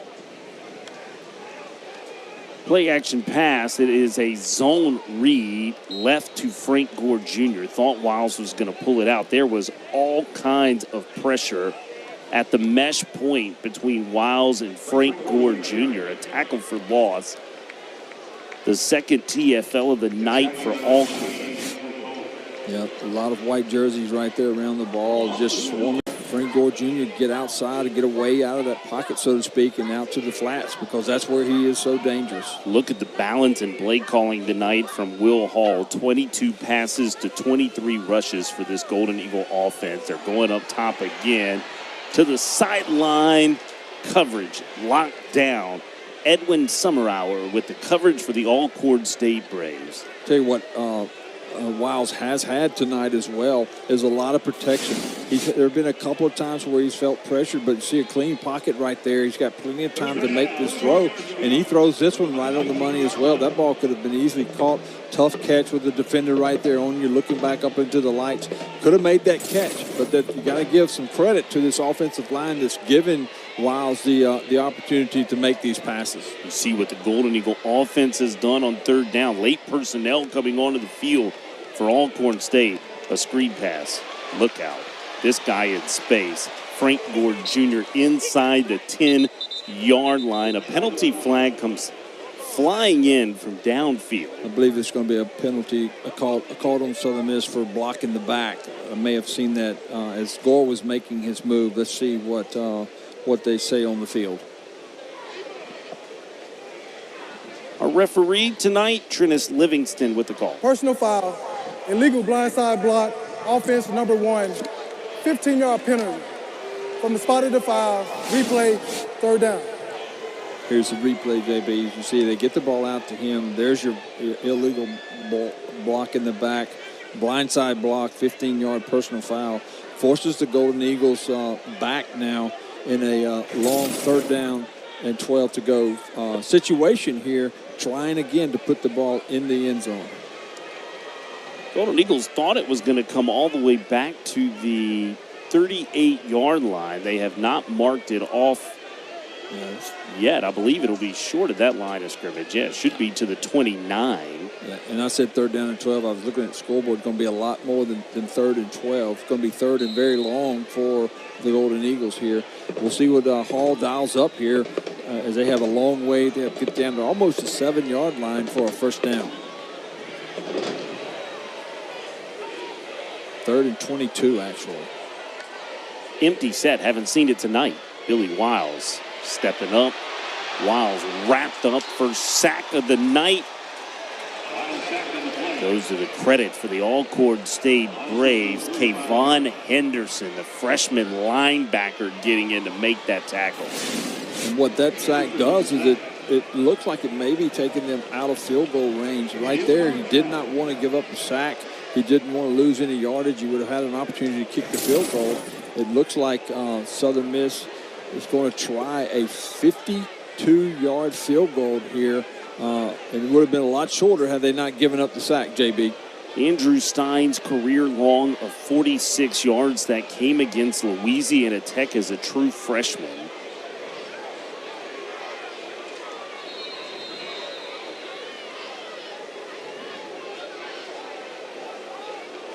I think Will Hall going to take the delay of game and probably put his punt unit out. Remains fourth down.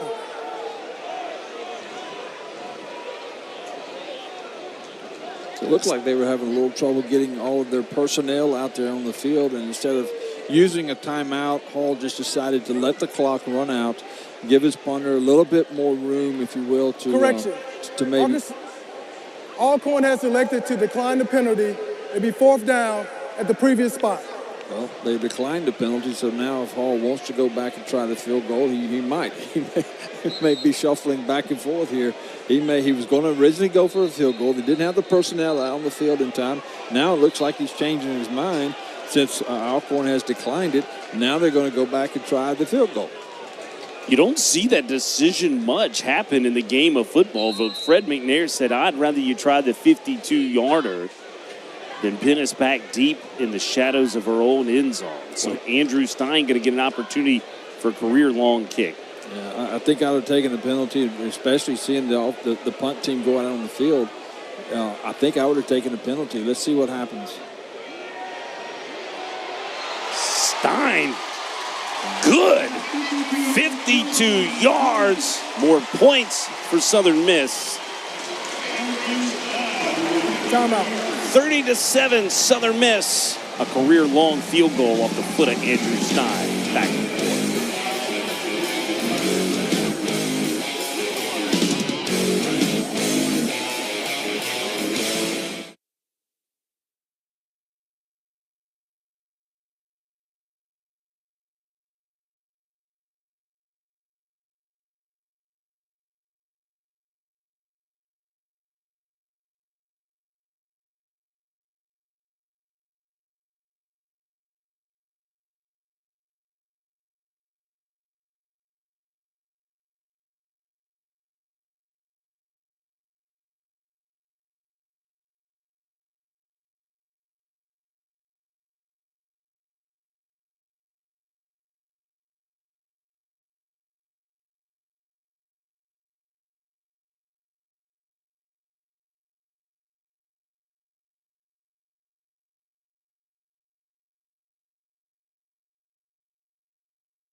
A 52-yard field goal off the foot of Andrew Stein, and I got news it was probably good from further than that. Third field goal of the night for Andrew Stein. What a weapon, Larry Boyd, for Will Hall in this Golden Eagle football team. Interesting sequence there. There was couldn't get the personnel on, the penalty delay of game call. He had the field goal unit on the field, so you know he had to believe he could kick it. They go to mark off the penalty, and Fred McNair and Alcorn, they declined the penalty, and so Hall puts his kicker back out there, Andrew Stein, and he makes a 52-yarder. You had to know he felt like he could make it from that, or he wouldn't have had him out there in the first place. But I'm going to go out on a limb. You said earlier it's been 1,371 days since Andrew Stein has kicked the field goal. I'm going to go on record as saying it's not going to be another 1,371 before he gets another opportunity with the performance that young man has shown tonight. And this is just what goes to show you about what perseverance and patience will do for you. It is Akeem McNair getting to the outside. Connor Gibbs, the freshman, with a tackle. Touchdown-saving tackle at that by the kicker. And Gibbs chopping Akeem McNair down, but a nice return. That's a longer return for the Alcorn State Braves than they had all of last year. Just 28 yards was their longest return last year. It's going to be their best starting field position as well. Gets to the outside, comes all the way in, and look at the tackle. Nice job of hitting him low, knocking him out of bounds there by the kicker. But Alcorn State, like you said, might possibly be their best starting field position that they've had tonight. Yeah, they've averaged starting at their own 21. Southern Miss, by the way, has averaged starting at their own 42.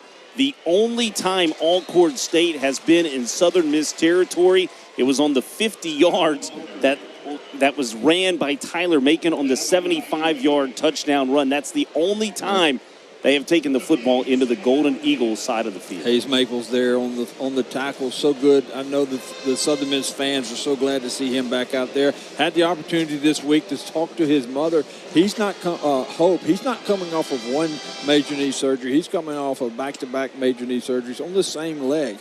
And I asked his mom, was there ever an opportunity with Hayes where he thought about not coming back? And she said never. As long as they were going to allow him to try and get back, he was certainly going to try. And it's good to see him out there performing tonight. I asked her how she felt about the whole thing. And she said anxious, nervous, but above all else, grateful that her son has the opportunity to play the game that he loves so much. Jay Stanley coming in hot, and I'm talking real hot. This man has been all over the field tonight. The Greenwood, Mississippi native making hometown proud. A pass deflection. He's had a couple of those already tonight. 2 INTs. We've seen him on several tackles as well. Living up to the All-American moniker as Jay Stanley. 2 INTs, 2 interceptions already, and I guarantee if you ask him after the game, he's going to tell everybody he should have had 3, because there was that third one that he had in his hands that he almost came down with and wasn't able to corral it in. It would have been his 3rd interception for the All-American, but right now, so far tonight, just settling for the 2 interceptions. But you're right, JB, just what a great all-around game by that guy right there as you see him coming off the field. Watch the worst miss hold of the year. Watch 72 holding on to the jersey for Alcorn State. Chase Stanley there, you see to bump him out of bounds. Sets up 4th down and 4. I believe, JB, that was the first reception for Alcorn tonight in the ball game, and we've got 8:19 left in the 3rd quarter. High hanging punt off the foot of Darbone. Angled towards the far sideline. It goes out of bounds. Out near the 21-yard line is where they mark it out. It has been a lot of everything for the Golden Eagle offense. You have seen Frank Gore Jr. with carries, Frank Gore Jr. with receiving yards.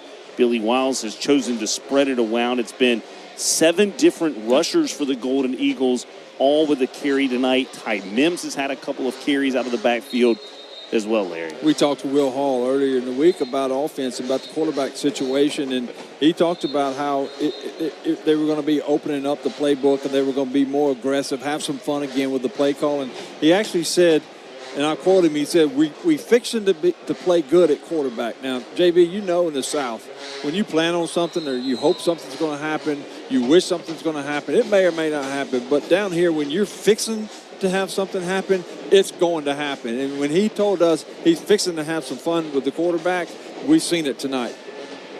Southern Miss with a carry. Drake Clark slipped the tackle across the 50.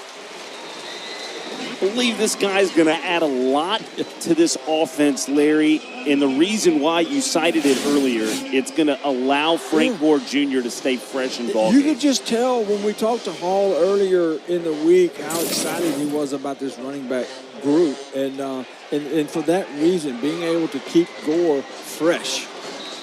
Brandon Hayes with a reception inside the 30, down to the 27-yard line. Alcorn State's got a couple of young men down on the field. Robert McDaniel, a guy who we featured and have seen quite a bit tonight. You can see him stretching out, trying to get hydrated and stay loose. Here's a look at that last throw from Wiles. Yeah, another accurate pass. Just looks to the left. Wide open receiver there, just right on the money.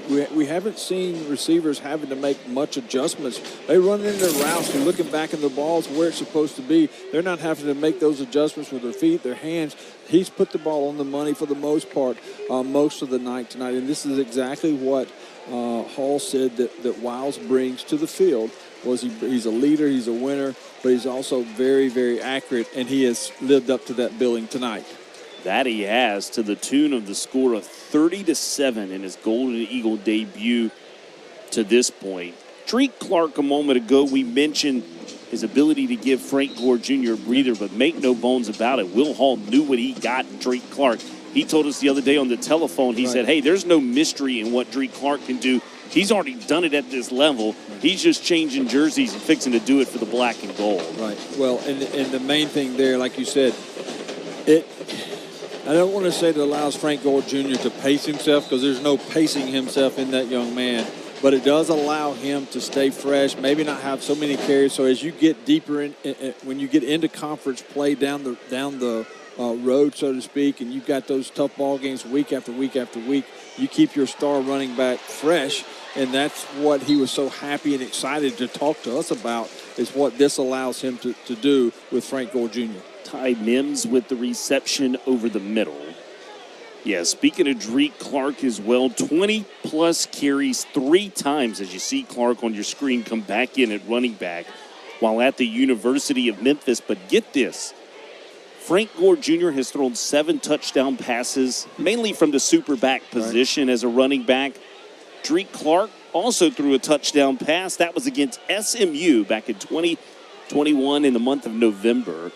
They'll share that similarity characteristic and statistic. Davis Dalton moves the sticks inside the 14-yard line for Southern Miss. A lot of the throws from Wiles tonight have been kind of off the back foot. You see right here, watch him. He doesn't set his front foot and just step up and throw. He's just very accurate going backwards off of that back foot, throwing the ball very accurately, again, right on the numbers for where the receiver doesn't have to make hardly any adjustments at all. He's even more accurate, if possible, than Hall described him. He's just been right on the money with all of his throws. 2-back set for Southern Miss. That is Pittman to the left. It is Chandler Pittman with the carry. Pittman knifes his way forward. What a highlight he had a year ago. It was Chandler Pittman who made that 53-yard touchdown reception with 32 seconds left over in San Marcos, Texas, to snatch victory away from Texas State. A highlight of that 2022 season for Will Hall and his ball club.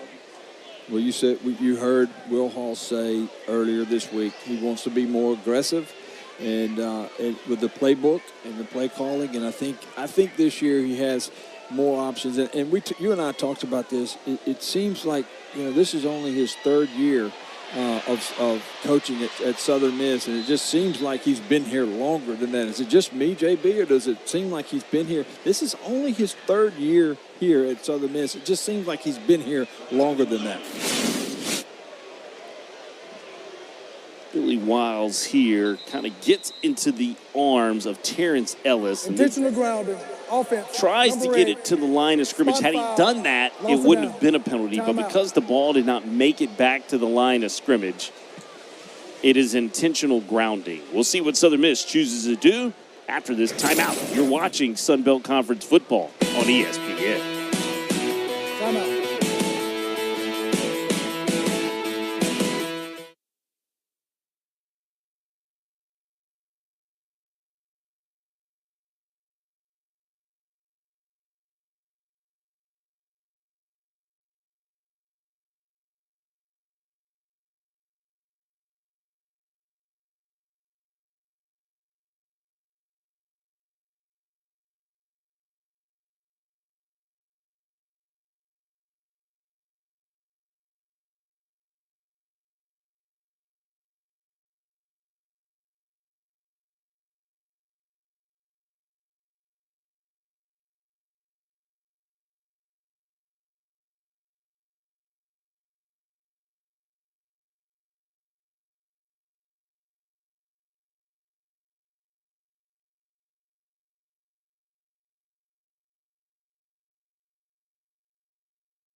sixth time in the last 7 seasons, the Southern Miss Golden Eagles have opened inside the friendly confines of M.M. Roberts Stadium, better well known as the Rock. Golden Eagles inside the red zone. Billy Wiles spins it. This is received and a move made. That's Chandler Pittman with the reception. They had motioned him across the formation, Larry, and then Wiles finds him out in space, and you can see the twitch from Chandler Pittman. Yeah, and he caught the ball well short of the first down yardage, but he trusts his receiver to get out here and make a play. He's very hard to bring down one-on-one. You saw the hard hit there at the end, but what that did was forced him over the first down line, and now Southern Miss has a first and goal to go from the 3-yard line. So that's just a great job of throwing it out there in the flats, trusting your receivers to make a play, and that's exactly what he did. Wiles takes the snap, spins it, caught and received. Tyquan Henderson with his first touchdown as a Golden Eagle puts Southern Miss on top, 36-7. Yeah, he was open early. Wiles saw him coming across there in the end zone and just sees him quite early. Watch this, right there. He sees him almost in the end zone, hits him right in the spot where he can catch it. Defender has nothing to do but to tackle too late. Another touchdown pass, another right on the money, another accurate throw by Wiles.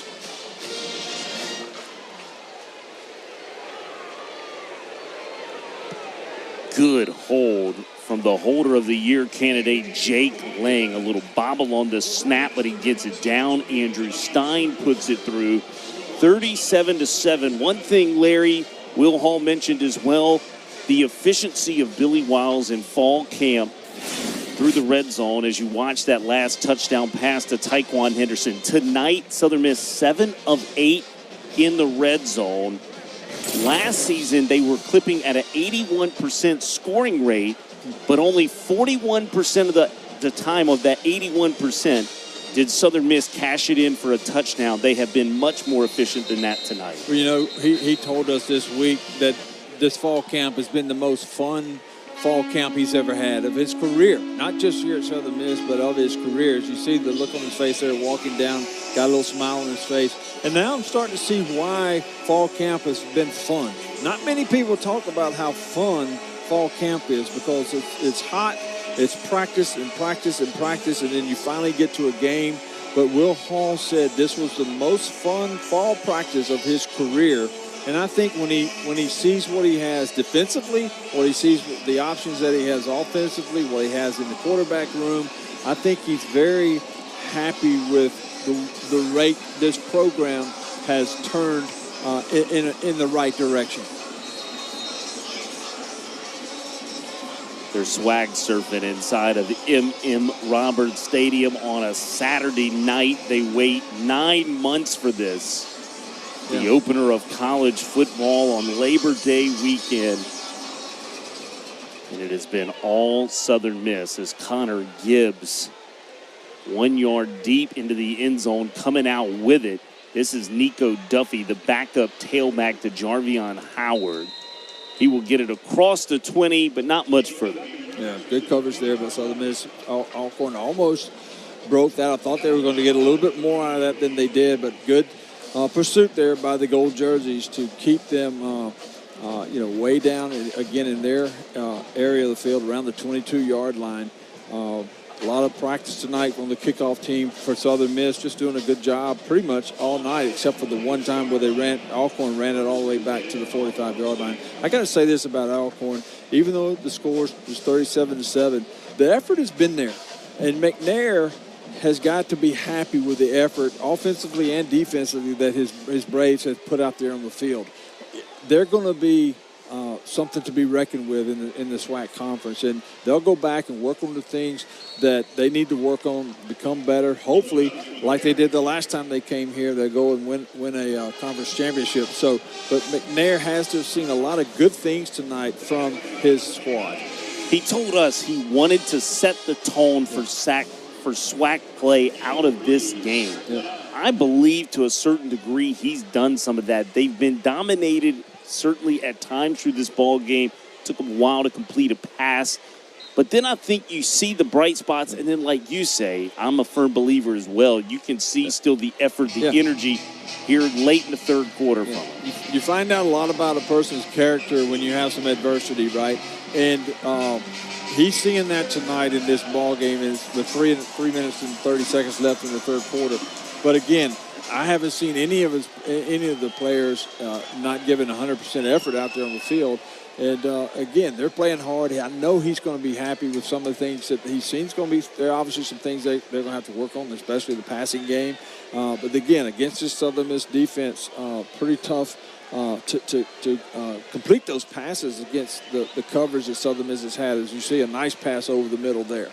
It can be the passing game ignited from Aaron Allen. He's got the talent to do so. Last year, 28 of 42. For 397 yards and a performance against Texas Southern LB that saw him throw 3 touchdown passes in that win over Texas Southern for ALCORN. So it's Allen really that has shown the ability to throw. And then, of course, we saw the dynamite feat from Tyler Macon on that 75-yard touchdown run. You see his ability, that dual threat ability.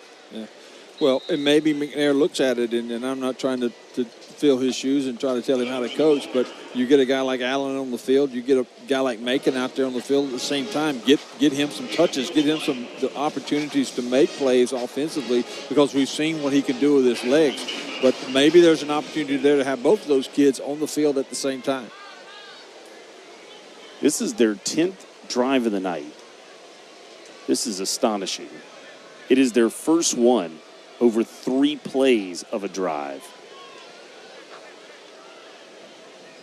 That's complete domination and complete control of the opposing team's defense. And tonight it just happens to be the Southern Miss Golden Eagles. O'Brien has got to be very, very happy with the effort. Not only the effort, but the execution of his Southern Miss defense. You haven't seen a lot of breakdowns of missed plays. That one play, the 75-yard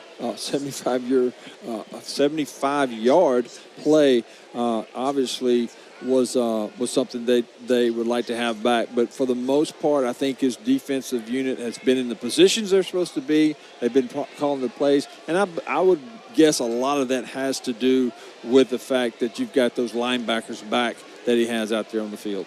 Aaron Allen darting around, rolling to his right, dumps it off to Nico Duffy. He is chopped down.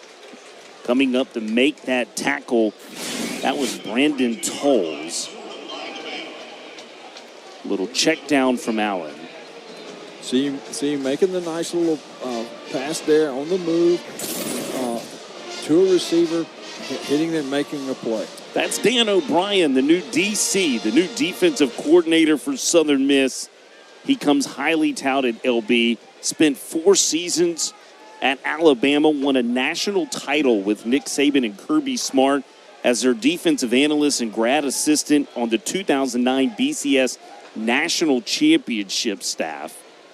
Did I hear Hall correctly when he said he knew early? Did he say he knew within the first 3 months of meeting him or having him on the staff that one day he'd be in this position? I mean, he knew eventually he was going to lose Austin Armstrong, and he said, I knew within 3 months of hiring Dan O'Brien he would be the next defensive coordinator. He's a coach's son, just like Will Hall, except his dad did it at the college level. He was the head coach at Boston College and Virginia. How about the quote from his dad as well to him? When he chose to come to Southern Miss, Tom O'Brien told Dan, when Dan said, did you ever coach against Southern Miss? He said, I was way smarter than that. That was a loss waiting to happen in my day. Yeah, smart coach. What I gathered from the conversation we had was the sheer gratefulness from O'Brien about giving the opportunity. In fact, when he was told, and it was a few days before there was an official announcement, he was just waiting and waiting. He couldn't wait till it was official. But he just really feels appreciative of the opportunity that Hall has given him now to lead this Southern Miss defense. Holman Edwards is the guy that transferred from the University of Houston, French Camp, Mississippi native. Completes his first pass as a Golden Eagle over the middle of the field, and now a give to Antavius Willis. So Holman Edwards getting some work. It was a tight battle. It was not named until August 22nd when Will Hall named Billy Wiles his starting QB. And Will tell you very quickly that he may have the stronger arm of the two, but they're very, very similar in the fact that they, the way their accuracy and the way they throw. The third quarter. Absolutely. End of three quarters tonight in MM Roberts Stadium. We're coming back with the fourth quarter.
Here's how the coaches voted in the Sun Belt preseason poll. 5 teams in the East Division getting first place votes. And then on the West side, Troy, the heavy favorites to defend their title in the Sun Belt Conference. 10 first place votes with South Alabama. Kane Womack's Ball Club getting 4 first place votes. Southern Miss was voted 4th in that West Division. We're getting our first look at Holman Edwards as he gives on a jet motion to Antavius Willis, who stays inbounds, gets up across the 35-yard line.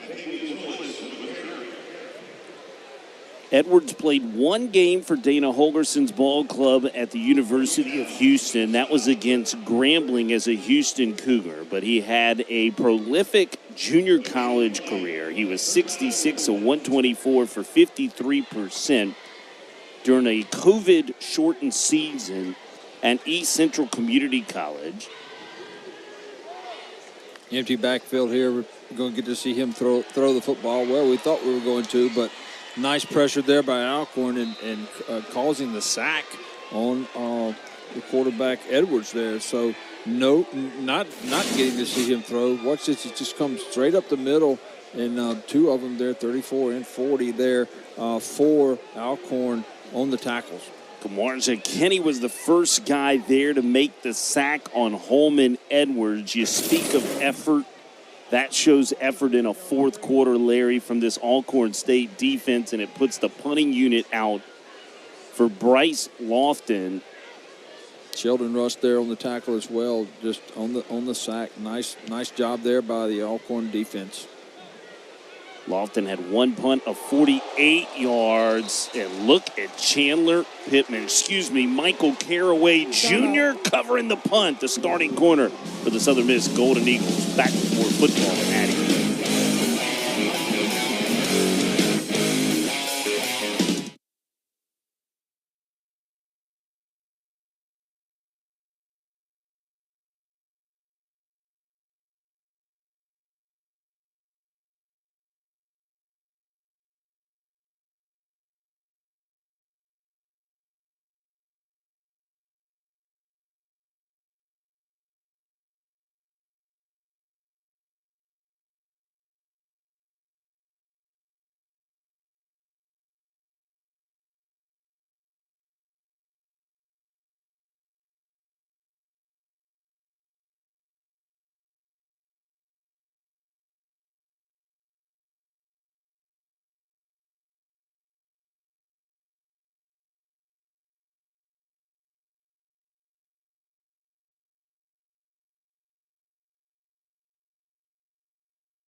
I could tell you there's probably no team in the country that spends more time in practice on special teams than the Southern Miss Golden Eagles. This is one of their starting corners, Michael Caraway Jr., the Pearl River Community College Wildcat. And look at this hit.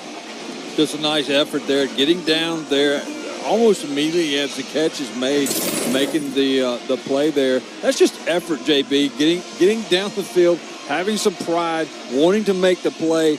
And most of all, enjoying what you're doing. I mean, you don't play special teams unless you just enjoy it, unless a coach is just making you play it, right? But he's a starter, and he wants to play special teams as well, and a great job there on the tackle. Aaron Allen straight ahead to Jarvion Howard.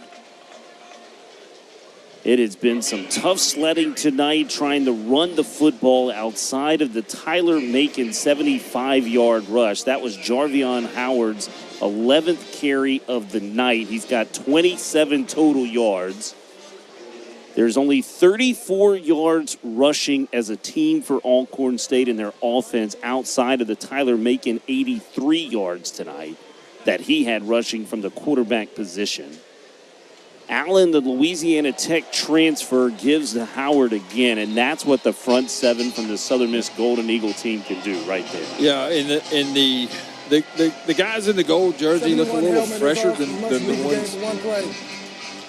the ones in the white jersey right now, and that just goes to show that the depth of the Southern Miss squad right now might be a little deeper than the Alcorn squad, but Southern Miss still looks really, really fresh coming off the ball, firing off the ball there. I'm sure there are a lot of subs out there right now as well. Here we are at 12:30, almost 12 and a half minutes to go in the fourth quarter. Hall getting a chance to play a lot of his players. Dan O'Brien said of that defensive line group, there's not one individual under 310 pounds in that group. Aaron Allen going downfield, hanging on to make the catch, but paying for it was Malik Rogers. Longest pass completion of the night for Alcorn State down to the Golden Eagle 45-yard line. On the field is a catch at the sideline. Great job First and 10. of staying in on the hit after the hit by Puckett there. Nice job of hanging on to the football, and for the Alcorn Braves now moving the football over into Southern Miss territory. Aaron Allen is a guy he played against Southern Miss back in 2021. He was the quarterback for Louisiana Tech on that November night.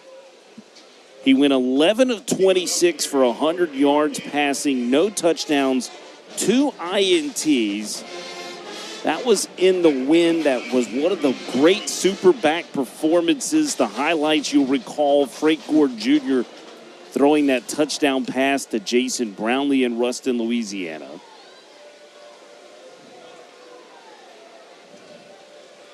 There you see McNair on the sideline still watching his players very closely, trying to see some bright spots here from this ballgame that he can take and use in practice next week, getting his squad ready to go on the road again another week, and then he'll come back home and play some games at home. But McNair has to, as you see him there, just still staring, watching his players intently. And, it's a lot of things that he can take from this game as far as positiveness that he can build on.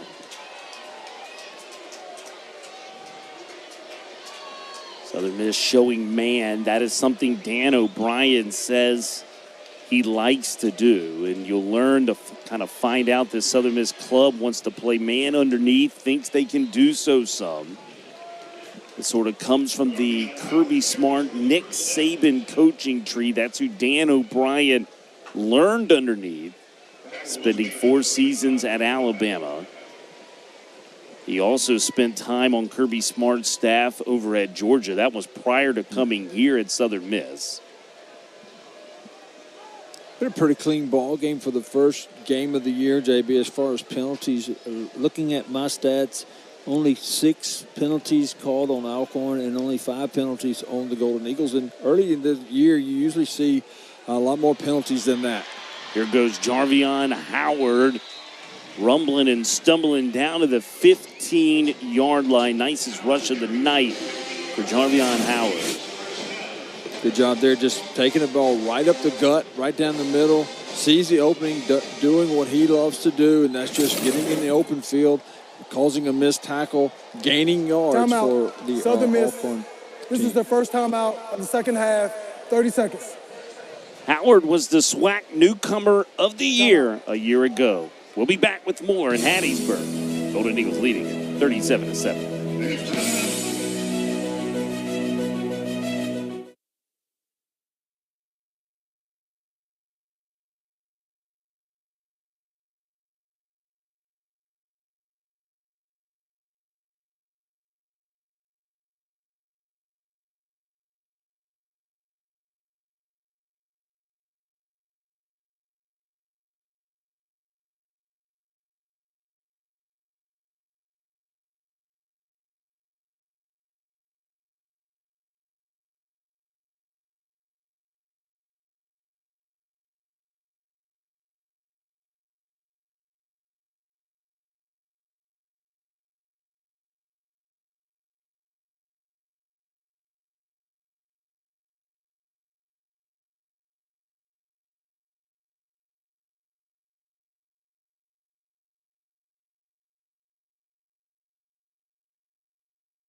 Alcorn State will stay on the road next week. They'll head out to Nacogdoches, Texas to take on WAC opponent Stephen F. Austin. They'll navigate through some non-conference before getting into SWAC play. So they go on the road again next week, and then they come back and they have, 3 of the next 4 at home. So McNair will go home. He'll practice. He'll watch the film. He'll get him on the field, and he'll know how to make these corrections that they need to make, and he'll be prepared to go on the road next week. Here in Allen, navigating a nice drive for the Alcorn State Braves. This is a give to Nico Duffy, the backup tailback. Nico Duffy's in. A touchdown on the run for the Alcorn State Braves. Second score of the night for Alcorn.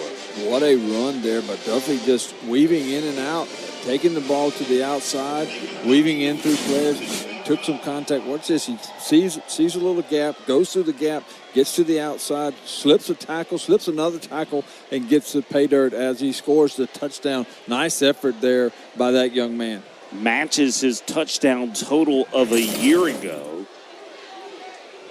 15-yard touchdown run. Noah Kiani pushes it through the uprights. And it's 37-14. 9:08 to play in Hattiesburg. Timeout.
That's the road ahead for the Southern Miss Golden Eagles. They'll take their talents to Tallahassee, nationally ranked Florida State, number 8 in the country. They'll play tomorrow against LSU. But how about this, LB? History, so funny sometimes. 34 years ago today, the Southern Miss Golden Eagles defeated a ranked Florida State ball club led by a gunslinger named Brett Favre over inside Doak Campbell Stadium. Can it happen next Saturday night? We'll find out.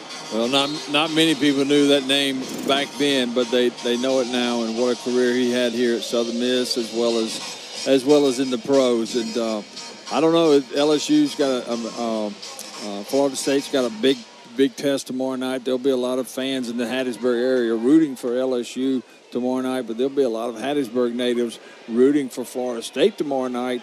So that Southern Miss can go to Tallahassee next week and take on Florida State after defeating an LSU squad. I'd rather, if I was Coach Will Hall, I'd rather facing FSU after beating LSU than after getting beat by LSU, because you don't want to walk into Tallahassee with an angry squad. So that should be a fun game to watch tomorrow night with the number 8, the number 5 team in the country playing each other. And Southern Miss will have their work cut out for them next week as they travel to Tallahassee. Holman, Edwards, and company back out. Another offensive opportunity for this Golden Eagle offense and Holman Edwards.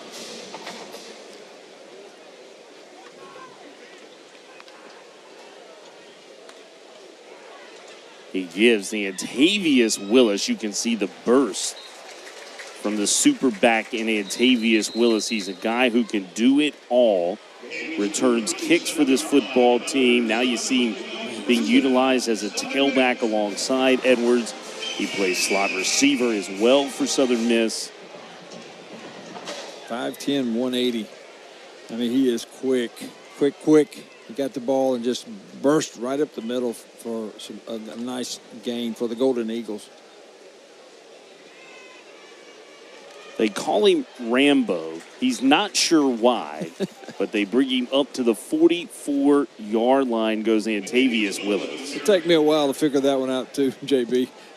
I could come up with a lot of nicknames, but Rambo was strong. I never knew him to be as quick as Willis. Elusive maybe, but not as quick.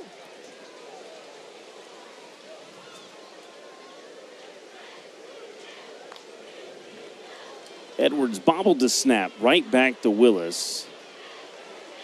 ALCORN State trying to rip at that football. He was having none of it. Giving up that pigskin was Antavius Willis.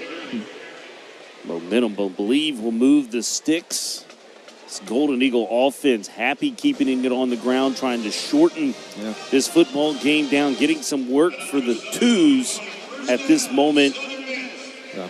Will Hall mentioned he feels confident in that offensive line group. Well, though it's 37-14, wouldn't surprise me if we see him throw the football here, giving his quarterback an opportunity to get the feel and get a pass, and here you go. Edwards here, the route was jumped, read beautifully by Keenan Leachman, the free safety, but it goes right through his hands, incomplete.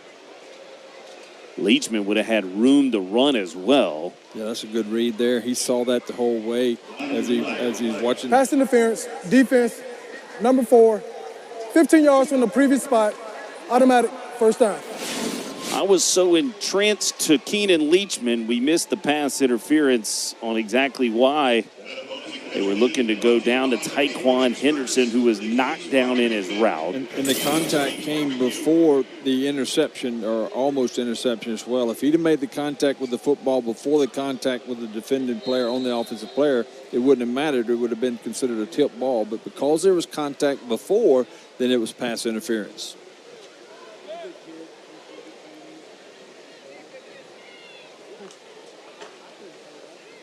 Edwards spins this right to Tyquan Henderson. They go right back to the same play. Yep. Nice strong pass again. Another dart down the field as he hits the seam. Watch this. He fakes the handoff, steps into it, just fires a little bit behind him. Nice grab there by Southern Miss in completing that pass. Henderson, a target that they inherited from Colin Community College. Already has a touchdown reception tonight, his first of his Golden Eagle career. Edwards goes out to Zay Franks to the 19-yard line. He caught that pass with a knee on the ground. JB, I didn't understand what had happened initially, but you watch as he goes down to get the ball, his right knee is down, so he's down right there in college. He's down, so play was called dead, and that's why you didn't see him trying to gain more yardage.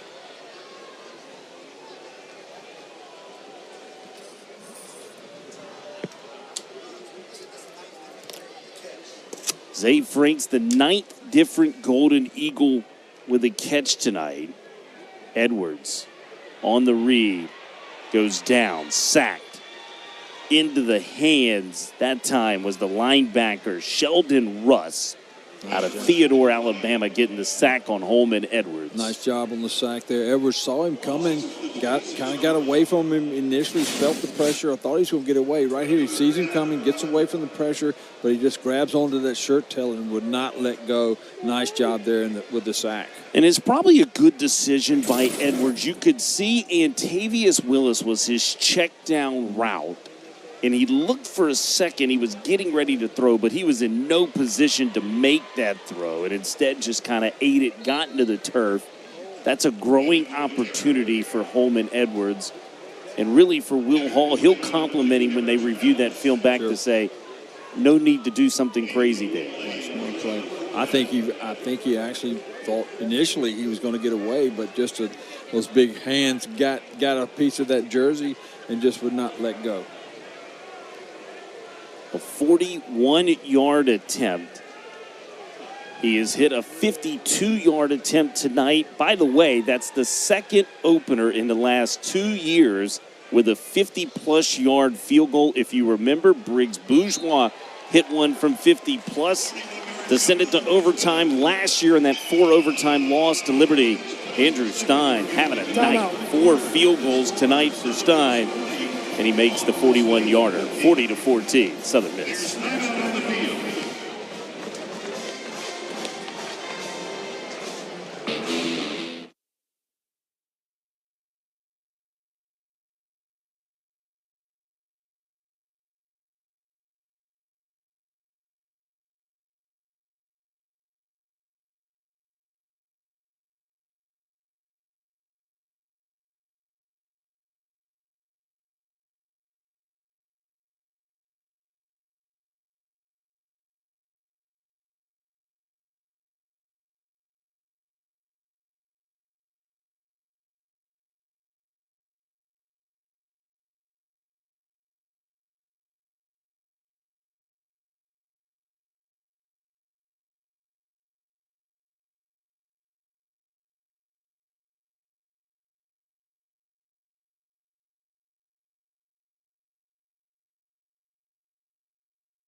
An impressive debut tonight for Billy Wiles. 21 of 28 for 267 yards, 3 touchdowns. He did throw the 1 INT. He played just 11 plays as a Clemson Tiger, so really lightly used since high school. How about this?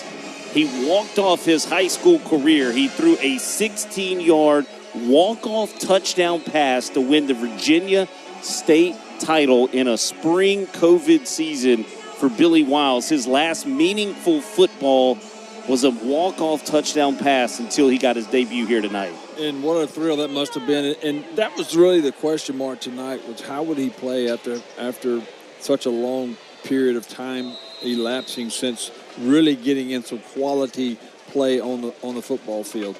And I think he's answered a lot of questions tonight coming in here. Very impressed with his decision-making, JB, of how he's put the ball in the right places, maybe not going downfield when he could have, but just checking off, getting the ball in the hands of his playmakers. Just a really good job, really good performance here tonight for Billy Wiles. I think I told you on Tuesday of this week it was the best practice of the Will Hall era, in my opinion, of what I've seen from an offensive scheme, rhythm, timing, and I think a lot of it had to do with that man and Billy Wiles. That offense was ginning on a Tuesday morning for Will Hall, and he has said it has been the most efficient offense. They've really had their way some with this Golden Eagle defense, and that's saying something in the scrimmages in fall camp that he was really judging this offense by is how they handled playing against our defense. Yes. And when you go against this defense every day, you're gonna get better. I like the fact that he has come out tonight, didn't show any nervousness or anxiousness at all, had a lot of poise in the pocket. First time in a while he's actually had contact, because he's always wearing the red jerseys in practice, right? So you got to tip your hat to him tonight for the job he's done. Come out here and establish himself as the starting quarterback for Southern Miss. Brandon Rogers with his first carry of the night for the Braves. Alcorn State's past two drives have been their longest two of the night. 6 plays, then 8 plays on that scoring drive last time. That was capped off by the Nico Duffy 15-yard touchdown run. I thought it was a unique story how Wiles ended up here. He almost made it to Tulane because Hall recruited him there, and then with the changes that with Hall coming here, Wiles decided not to go to Tulane.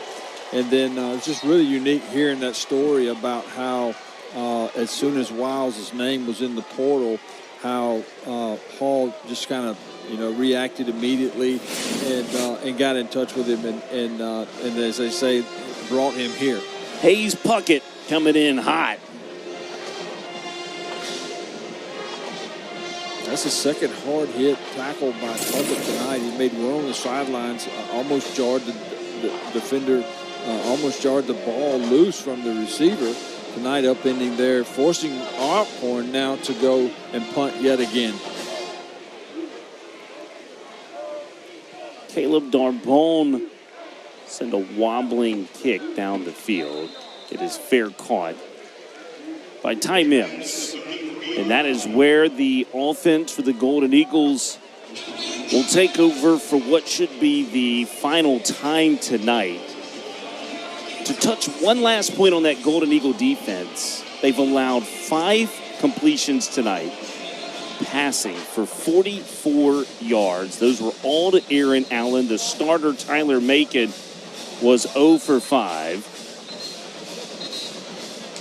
You have to go back to 2016 to find a passing performance like that. It was Savannah State here in M.M. Roberts. They were 4 of 13 for 30 yards. That also was a season opener. Ethan Crawford, the freshman from Tuscaloosa, Alabama, in at quarterback, the true freshman.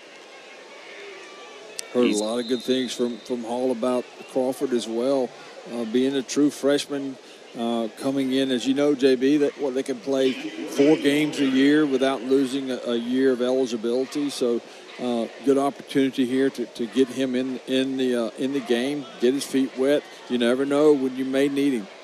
J.Q. Gray, a Hattiesburg young man, played at Oak Grove High School for Drew Causey, with a couple-yard carry on first down. Now spins his way forward for maybe one more to set up a 3rd down and long.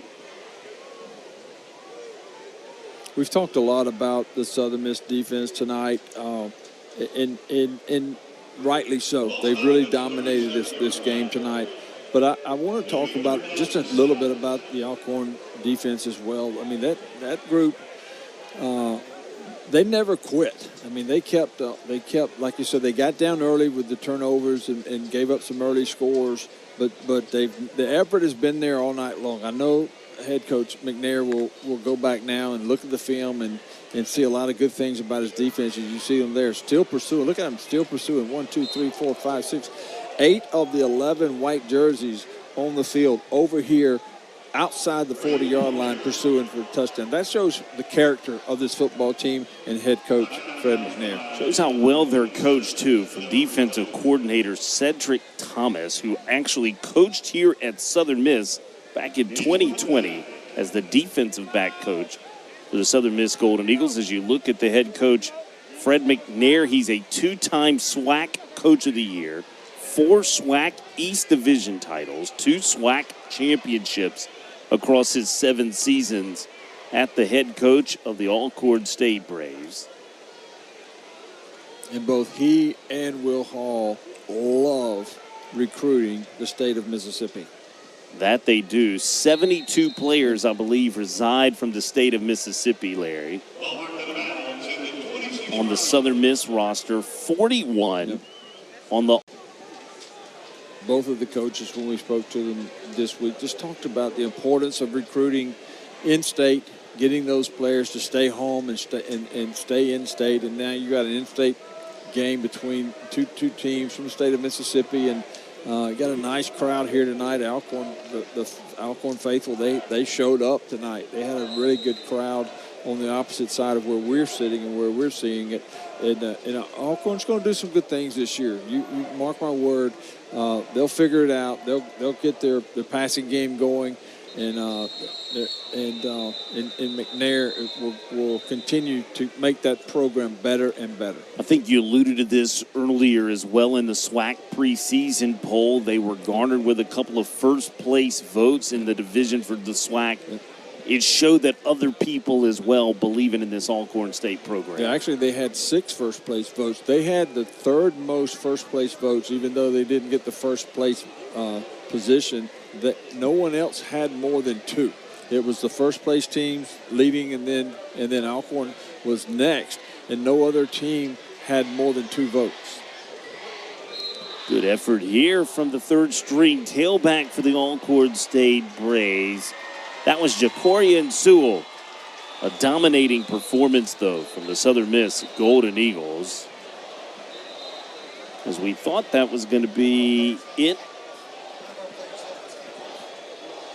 So it looked like a player's helmet came off, so we have to have one final timed down here with 4 seconds left. Boy, those teams were halfway across the field. Trennis Livingston, our referee, corrected him, said we must now run a play. Aaron Allen will give it again to Sewell. And that's it. Ball game here in Hattiesburg, Mississippi. Fred McNair walking across the field to go greet a longtime friend of his. 2 names synonymous with Mississippi football, McNair and Hall.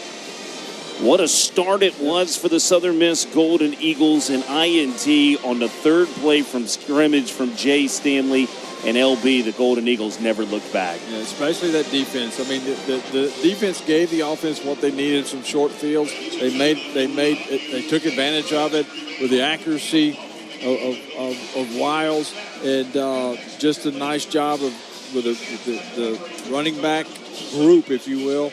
The receivers as well. So many different receivers got their hands on the football tonight for Southern Miss. But that defensive, he said they had a chance to be stout. Well, they were